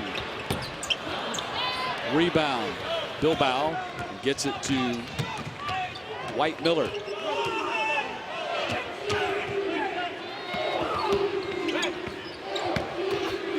Dowell, reverse layup. Roger Dowell now with 16 points. Scott Cross telling us that Dowell has aspirations of playing at the NBA tonight. Was a big night for him going up against future NBA players. Wanted to see what he could show to the scouts as Cully Stein hooks it in. Yeah, you get those competitive juices. You know you're going against good players that probably will be playing in the NBA, so kind of a chance to measure yourself. Strong drive that time. So Dillard will be going to the line. He should take a look at the replay on the Dowell reverse. Kind of a change of speed there. Acts like he's going up, hesitation there, and then goes on by. Nice use of the basket to protect the ball from the defender.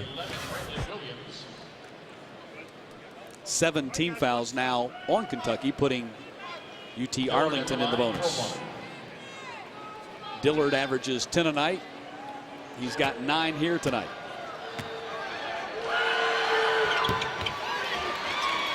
Rebound is controlled by Harrison. Andrew Harrison battled 2 Mavericks for the ball and won it. Randall puts it on the floor, takes it to the glass, gets the basket, was fouled, and he'll go to the line for a chance at the old-fashioned three-point play. Perfect example of the skills of Julius Randle. Gets the ball at the high post, moves it to the right-handed dribble, a little sidestep, and then feels the defensive pressure and actually shoots the ball with the offhand, the right hand, soft enough to be able to get it to go down. It's a real nightmare if you're the man trying to play one-on-one against Julius Randle with his size and his quickness and the soft hands.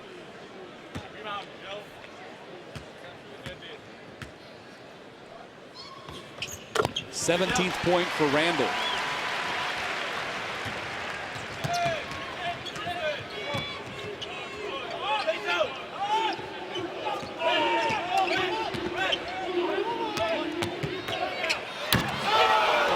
That's a strong dunk there by Edwards. Yeah. That's another player I think that kind of accepted that challenge, wanted to see and measure himself that if he has a chance maybe to be in the NBA or even play overseas. Edwards now has 18 points tonight and 9 rebounds. Solid performance by the senior here against Kentucky.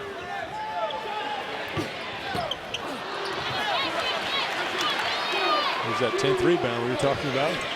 And Young with the three-pointer. 26 now for Young, 5 three-pointers.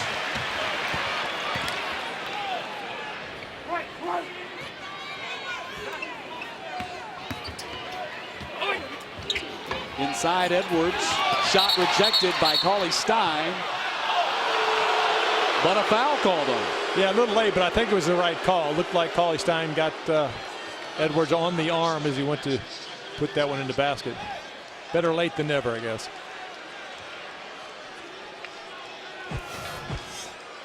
Let's take a look at it. Nice little bounce pass there. Oh, that was the one right before when he got that quick dunk.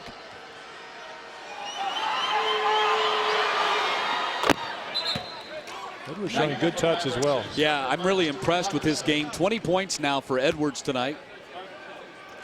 You're right, he shows a lot of ability. Number one, he hustles. He plays with a lot of heart, which you have to appreciate.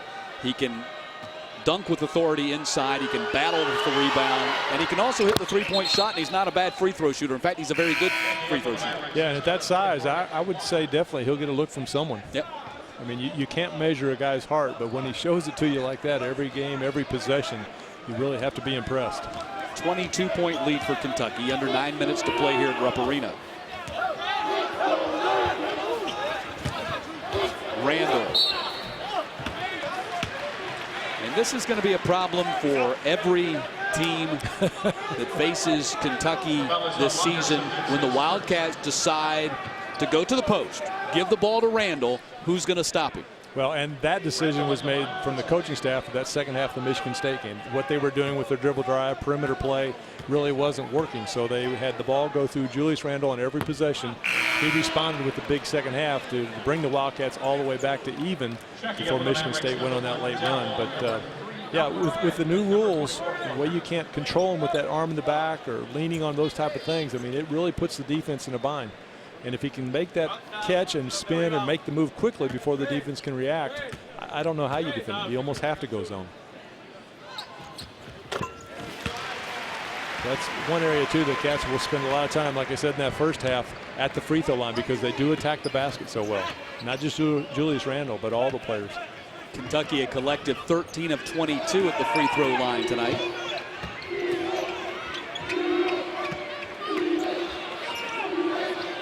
Edwards against Randall. Good touch. Caught the ball, felt the pressure, faced up, and just played one-on-one. Nice. Whoever you're pulling for tonight, you've got to appreciate that kid's game.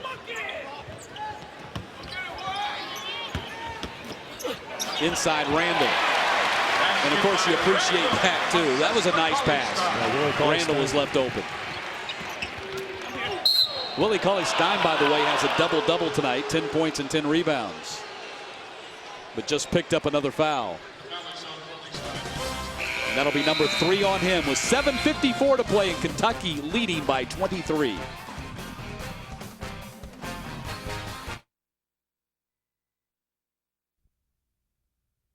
This is SEC football. You don't cheer for your team. You live for your team. Passion is worn like a badge of honor.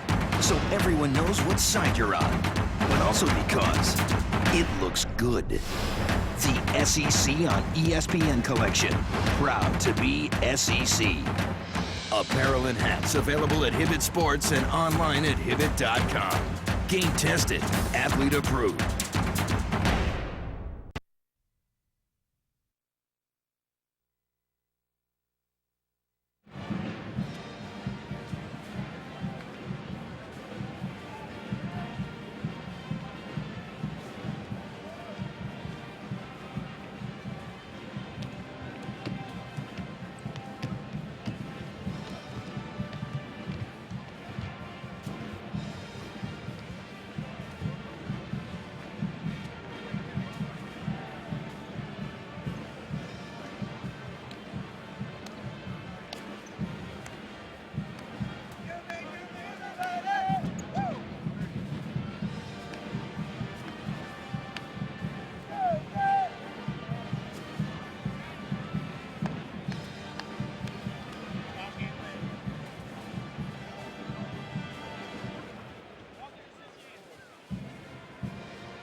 He didn't have 20 and 10 the last game, did he?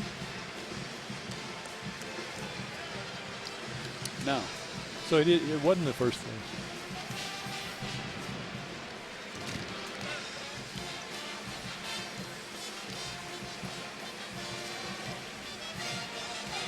'80-57, number 4 Kentucky in command here at Rupp Arena. Matt Stewart along with Kyle Macy. Julius Randle now with 20 points and 10 rebounds tonight. You see his place in recent history. And the young men who went on to win the Freshman of the Year, is that what lies ahead for Julius Randle? Well, that's pretty good company right there. Michael Beasley, outstanding career at Kansas State. Everybody knows what Carmelo Anthony is still doing with the New York Knicks. So long way to go in the season, but he's had a real good start. Coach Cal says in regard to Julius Randle, he knows that he doesn't have to score 25 points to have a good game. His esteem and worth on the basketball court, he understands, is not tied to points per game. But Cal says we need him to score 25 points per game. Well, he has a real good basketball IQ, and we saw tonight, you know, he didn't start out scoring the ball in the first portion of the game, but didn't panic, just took his time, let the game kind of come to him. Yeah, I thought that was the most impressive part of his performance against Michigan State last week, is the fact that he did not panic, and that when he was called upon in that second half to carry the team, he was more than willing and able to do it. He's very confident. I mean, he understands and he knows his game. He knows he has a lot of ability. Andrew Harrison on the drive, the tap attempt by Poitras. Harrison stays with it, ends up on the deck, and a foul is called. Poitras might have got a little help there on that leap towards the offensive board. Looked like he kind of used the left arm to push up. Dowell called for his 4th foul. Puts Andrew Harrison at the line. Averaging 10 points per game, a team leading 3 assists per game. And more minutes than anybody per game. Well, and again, as the point guard in the John Calipari system, it demands a little bit more than any of the other positions. The good thing, too, you like to see from Andrew Harrison, he missed that one, but he was shooting 75% coming into the game, and your point guard is going to have the ball in his hands a lot late in the game. You like to be able to make those free throws.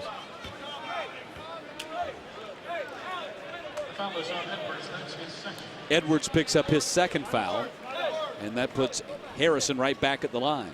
Andrew Harrison at the line for 2. Came off a solid 8 points, 8 rebounds, just 2 turnover performance against Robert Morris on Sunday night. Yeah, and he's so competitive sometimes he takes things a little bit too personal. If he misses a shot, he kind of gets his down on himself, think, oh, I should have made that or whatever. But you just can't do that and let it affect the rest of your game. His main goal is not to score points from the point guard position. Now, he'll get points, but it's to get everybody else in position, get everything started offensively, get the defense set, and really control the tempo of the game from that point guard position. White Miller hits the 3-pointer. And again, he had an outstanding high school career, So it takes some adjustment, and he's going through that as far as understanding the expectations, and it's a different game, the college game. Reach-in foul called on Dillard.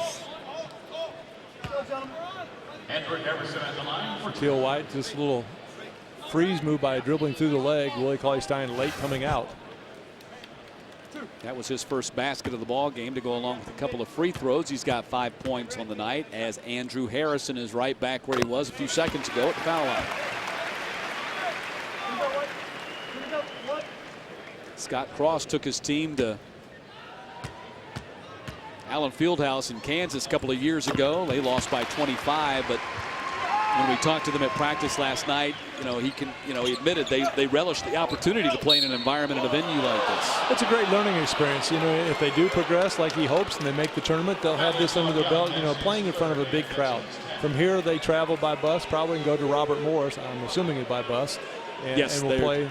Yeah, so just a real good chance for team bonding, to spend this whole week together in the hotel and meetings and those type of things, not worrying so much about the academic end of it. Yeah, trip to Robert Morris to play them Thursday night, again part of the Kitely Classic, and that will continue on Saturday night when they play at Eastern Michigan, who along with Kentucky, one of the two host schools in this event.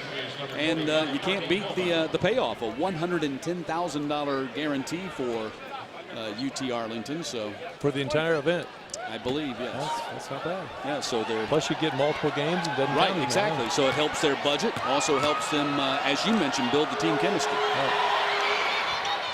The athletic director, I'm sure, is more interested in the 110,000, but the coach wants that team chemistry.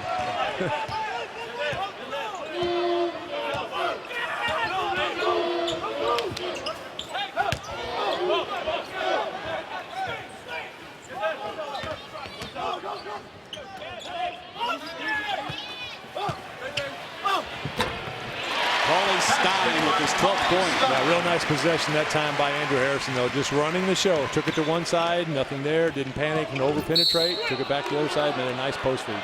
Cauley-Stein, 6 of 8 from the floor. We already mentioned the 10 rebounds to give him a double-double. Real solid night for him. Yeah, he's known in the past more for the defense and rebounding, but as you see, starting to create a little bit of offensive abilities. That left hand will drop step to the middle. Poitras was called for the foul. Puts Shaquille White-Miller at the line. Checking up for the Mavericks is number 44, Anthony Walker.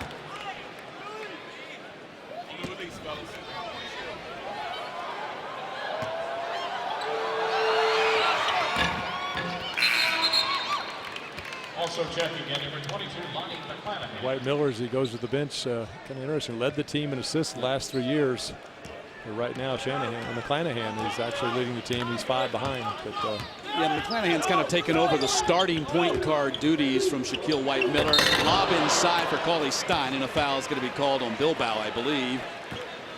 And that'll put Cauley-Stein at the line. But back to the story. Really a brand new team for UT Arlington. The only returning starter from last year's team that went 19 and 14, Brandon Edwards, Dowell, McClanahan, Dillard, all new to the program. Lagerson, who's been on the floor sparingly here tonight, but has been a starter prior to tonight, redshirted last year. So they lost 4 starters, and they also lost their 6th man, Greg Gainey, who has a torn hip labrum, and they're hoping that he'll be able to pick up a medical redshirt. Yeah, and they've got a couple other guys that are sitting out this year, redshirt. Johnny Hill in particular, 6'1", that transferred from Illinois State. They're really high on him. And I think it speaks to the leadership of Brandon Edwards, the way he's, even though he didn't even average double-figure points last year, he's made a big jump in his game and provided a lot of leadership to all the new faces. Whip out pass by Dowell, and right back to Edwards by McClanahan, and a foul is called. Great ball movement by UTA right there. Yeah, I think they're going to be strong in the Sun Belt. Yeah, I like their chances there, and I found it rather surprising. Maybe it's perhaps they're new to the conference. They were picked 7th in the preseason poll in that conference. I think they got a lot better pieces than 7th. Yeah, I'm sure the coaches that picked maybe hadn't seen some of the new players that were sitting out, didn't really know the roster. I personally think there shouldn't be any rankings done until January after you've had a chance to see all the teams. But then what would we be talking about exactly, in November? I know. But that Sun Belt is a very good conference, very good basketball played. Western Kentucky picked to win it. Of course, Kentucky fans very familiar with the Hilltoppers, and South Alabama picked to finish second in that conference, but Texas Arlington playing in their third conference in as many years. They played in the Southland 2 years ago, won the regular season championship. After 46 years in the Southland, they moved to the WAC 1 year. Of course, the WAC is no more, and now they're in the Sun Belt. Yeah, that's difficult too from the coach's standpoint. The fact that you don't really have the scouting reports build up over the years, the tendencies of what the teams are used to playing in your conference every year. So it's something new for the first few years, kind of getting used to the travel situations, the teams, what their preferences are, the coaching style, and those type of things. But Scott Cross, being a two-time academic All-American there at UT Arlington, I'm sure he'll be able to handle it. He was able to master it. Yeah. Yes. 22-point lead for Kentucky.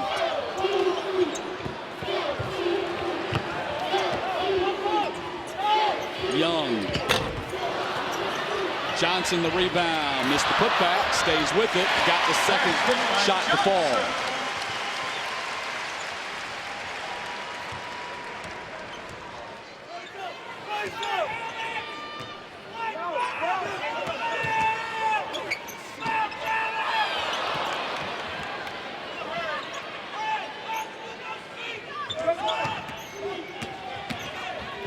McClanahan shot blocked out of bounds by Poitras.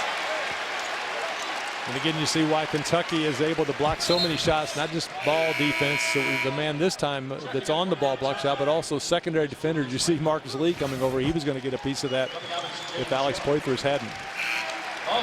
8 blocks for Kentucky tonight. One above their per game average, and we have 5.5 to play. The problem comes for Kentucky, though, sometimes when there's not that weak side rotation, the secondary defender goes for the block, and the perimeter players don't seal down, and it allows that second player, if they don't get the block, to get the putback.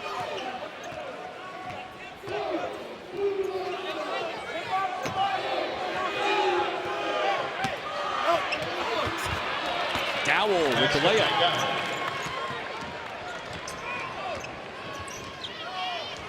$18 for Dowell.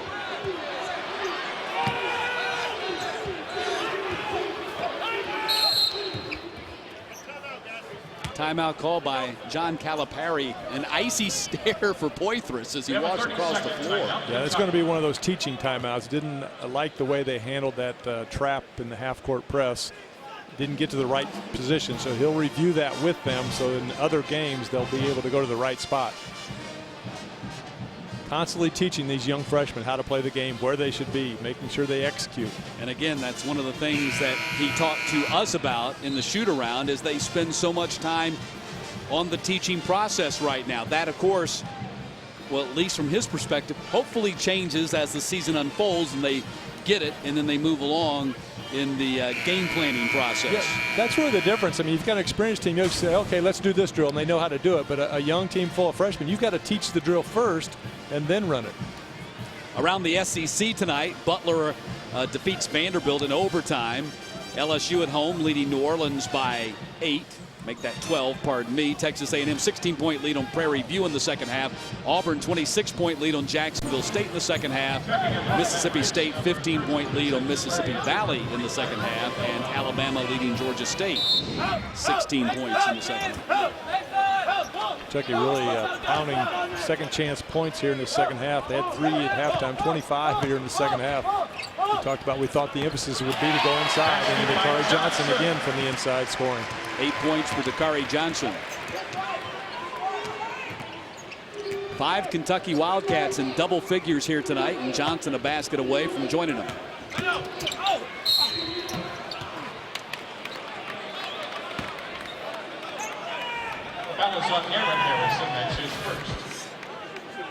Last basket by Dakari Johnson. Again, we say he's a much better back to the basket player than Kentucky's had in a while.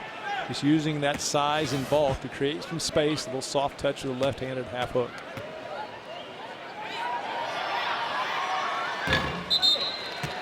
And Anthony Davis played center here at Kentucky, but I mean, really, you see his game now in the pros. He's moved out on the floor. And number 44, Anthony Walker.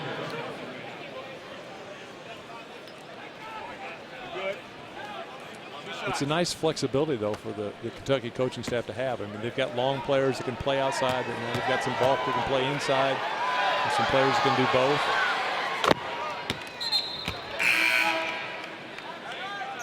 Substitutions now. Walker comes in, and so does Edwards. Jamel Outler at the line. Outler. First 2 points tonight for him.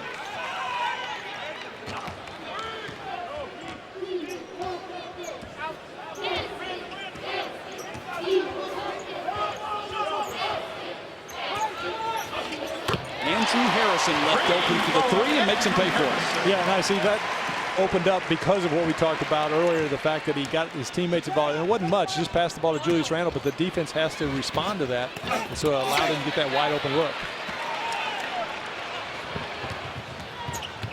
Poitras lobs it up high. Pass was deflected away. Dakari Johnson chases it down. They swing it back down in the post to Randle, and a foul is going to be called on Edwards, I believe. And again, the key there, catching it, making the quick move. Didn't hold it to give the defense time to adjust. 3:59 to play with the Wildcats on top by 25.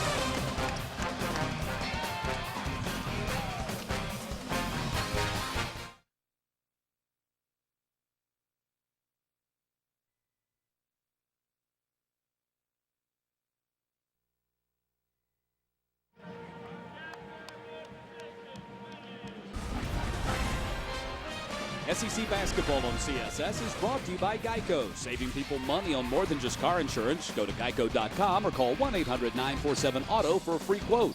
See how much you could save. And by Comcast Business Edge. Sports at the speed of business.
SEC basketball on CSS is brought to you by Geico. Saving people money on more than just car insurance. Go to geico.com or call 1-800-947-AUTO for a free quote. See how much you could save. And by Comcast Business Edge. Sports at the speed of business. Back in Lexington, Kentucky, Matt Stewart and Kyle Macy with you as the fourth-ranked Kentucky Wildcats on the verge of improving to 4-1 with a 96-71 lead on UT Arlington. And time now to salute our Geico go-to player of the game, James Young, with a career-high 26. Had an outstanding game. Really got the Cats off the mark early with the outside three-pointer, but has scored from a variety of ways and a variety of locations. Something the Wildcats kind of needed to get him going, not only perimeter play, but also showing he can drive the basketball to the basket, finishing, we said, with 26. He shot the ball exceptionally well, 8 of 14 from the field. Yeah, 5 of 10 on his threes, 5 of 7 at the line, all those things. Good news for Coach John Calipari and the Wildcats. Something that they had really stressed in practice the last couple of days is him squaring up his shoulders, shooting the ball like they knew that he could back when, Coach Calipari made the great proclamation in preseason that this is the best shooter, might be the best shooter in the nation. He played like that tonight. He did, and what that does for the rest of the team, it really opens up the post. So now you've got the decision to make, okay, do we let him shoot those threes where he's going to make a high percentage and get that extra point, or do we extend out, which then opens up the post play for a Julius Randle or Willie Cauley-Stein or whoever may be down that low post. So it really puts the defense in a bind.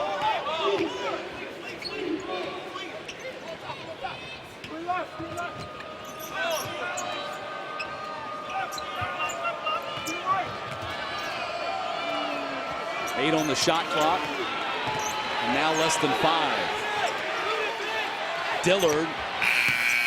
Shot clock violation. That's the second time in this ball game Kentucky's forced one of those, and a 15th turnover for Scott Cross's team. Yeah, Dillard thought he was going to get a foul call, just threw it to the basket, but no call. But Kentucky's really done a good job rebounding the basketball this second half. They were down 5 at halftime, and now have a 43-31 advantage coming out of that timeout. Kentucky has shot 52% from the floor collectively as a team. They've hit 7 3-pointers here tonight, 68% at the foul line, and on the verge of hitting 100 points here tonight.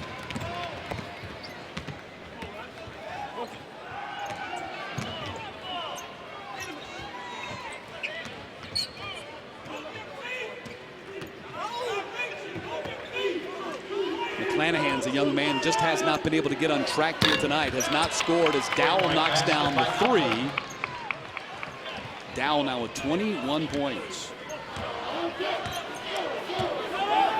Pardon me, that was not Dowell. That was Outler who hit. Dowell's not on the floor right now, but Outler hit the 3. We should take a look at the upcoming schedule for Kentucky. Cleveland State and Eastern Michigan, part of the Kitely Classic. Then things get a little bit tougher there in the month of December with Providence, number 20 Baylor, and Boise State, a very good Boise State team that routed Texas Arlington in their opener. Yeah, that Baylor game too at Dallas, Texas, Cowboy Stadium, which be the side of the Final Four. So getting a chance to play on that floor, a big background. Always interesting to see how the players shoot the ball. And of course, beyond that game against Boise State, then comes at North Carolina, Belmont, which just beat North Carolina, and Louisville.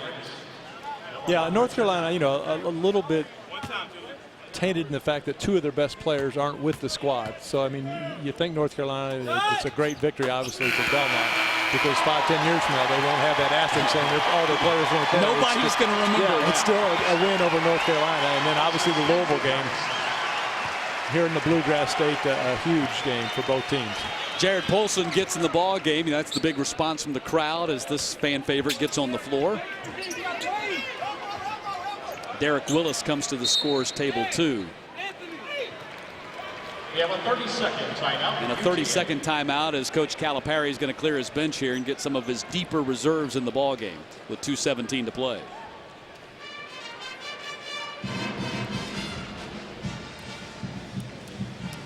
Well, if you've still been knee-deep in college football season, haven't been keeping up, well, here's what you've missed so far. Duke with the #1 recruiting class for 2014 right now after landing commitments from Jaleel Okafor and Tyus Jones on Friday. Jack Taylor. If you don't know who Jack Taylor is, do a Google. He scored 109, and that's not even his career high, folks. Yeah, he had an off night. He went for 138 in a game last year. I just want to know how that is even physically possible, that you could score 109 points in a single game. You ice your arm after the game's over. I know that. I mean, Kentucky's played well here tonight, and they only have 100 as a team.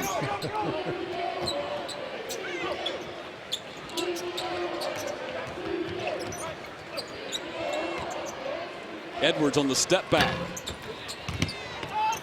Ball will go out of bounds. It'll be Kentucky's ball. For our CSS viewers, coming up next, stick around. It's the replay of the Clemson Tigers' victory over the Georgia Tech Yellow Jackets. Hate to spoil, if you didn't know. That's coming up next right here on CSS.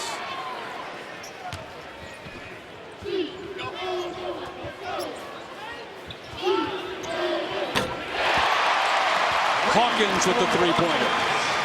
Hawkins is a good player, just is very solid. Doesn't do anything really to hurt you. Similar to the 2 other players on the floor right now, Jared Polson and John Hood. Maybe not the most gifted athletically compared to some of the other players on the team, but just solid, help their teammates play better and do the little things. Dowell with the basket. That gives him 20. That's 5 consecutive games now for Redger Dowell that he has scored 20 points to start this season. And I'd say from watching him, he's going to have a lot of 20-plus point games during the course of this season. He might not have any games where he doesn't score 20. Real good point. I mean, really. He shoots Seriously. it well from perimeter and has that quick step going to the basket. Number 9 scorer in the country through the first couple of weeks of the season, averaging 26 a game. I don't know if he'll get to that 26. Still possible here with 79 seconds as we're in garbage time. But you can't foul him either because he's a real good free throw shooter. Dakari Johnson misses both of the free throws.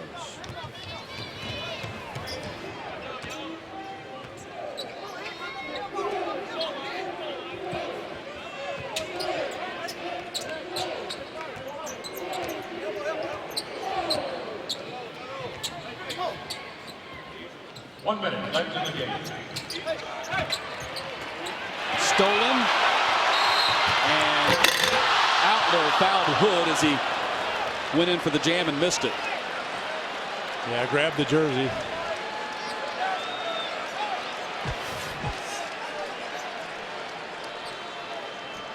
And John Hood just anticipating that pass, gets a hand in the passing lane, comes up with the steal.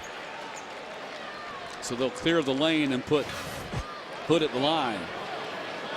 You know, John Hood is an interesting story. He is the only player remaining from John Calipari's.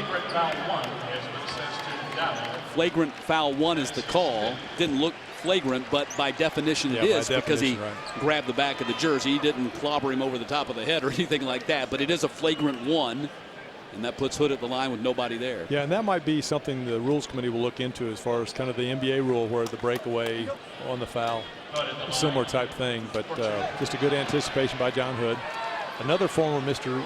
Basketball in the state of Kentucky.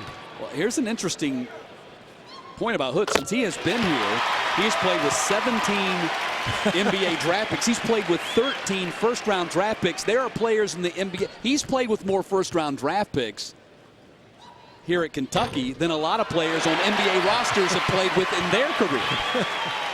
Think about it. Being a senior and with the extra year, had a knee injury last year. He already has his degree and working towards another. And knowing he's not going to get a lot of minutes, trying to provide a lot of leadership as one of the upperclassmen. One of the few upperclassmen.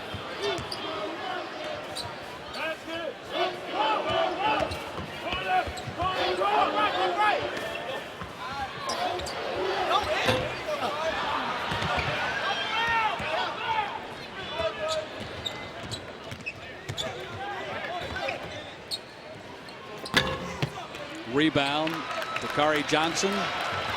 25 seconds to play as Kentucky will be 4-1 and off until next Monday when they host Cleveland State. UT Arlington will fall to 2-3, 0-2 on the road, and they'll play at Robert Morris on Thursday night. Kyle, your thoughts here as we wrap this up. Kentucky, we started the show by asking, what do we know after 11 games? After 11 days, now what do we know after 5 games? You know, I think Coach Kyle is going to like this game. The fact that it wasn't just a blowout from the start. He got a chance to see what his team does when it's a close game at halftime, only 9 points down. So I think he'll be pleased with this, the way they responded in the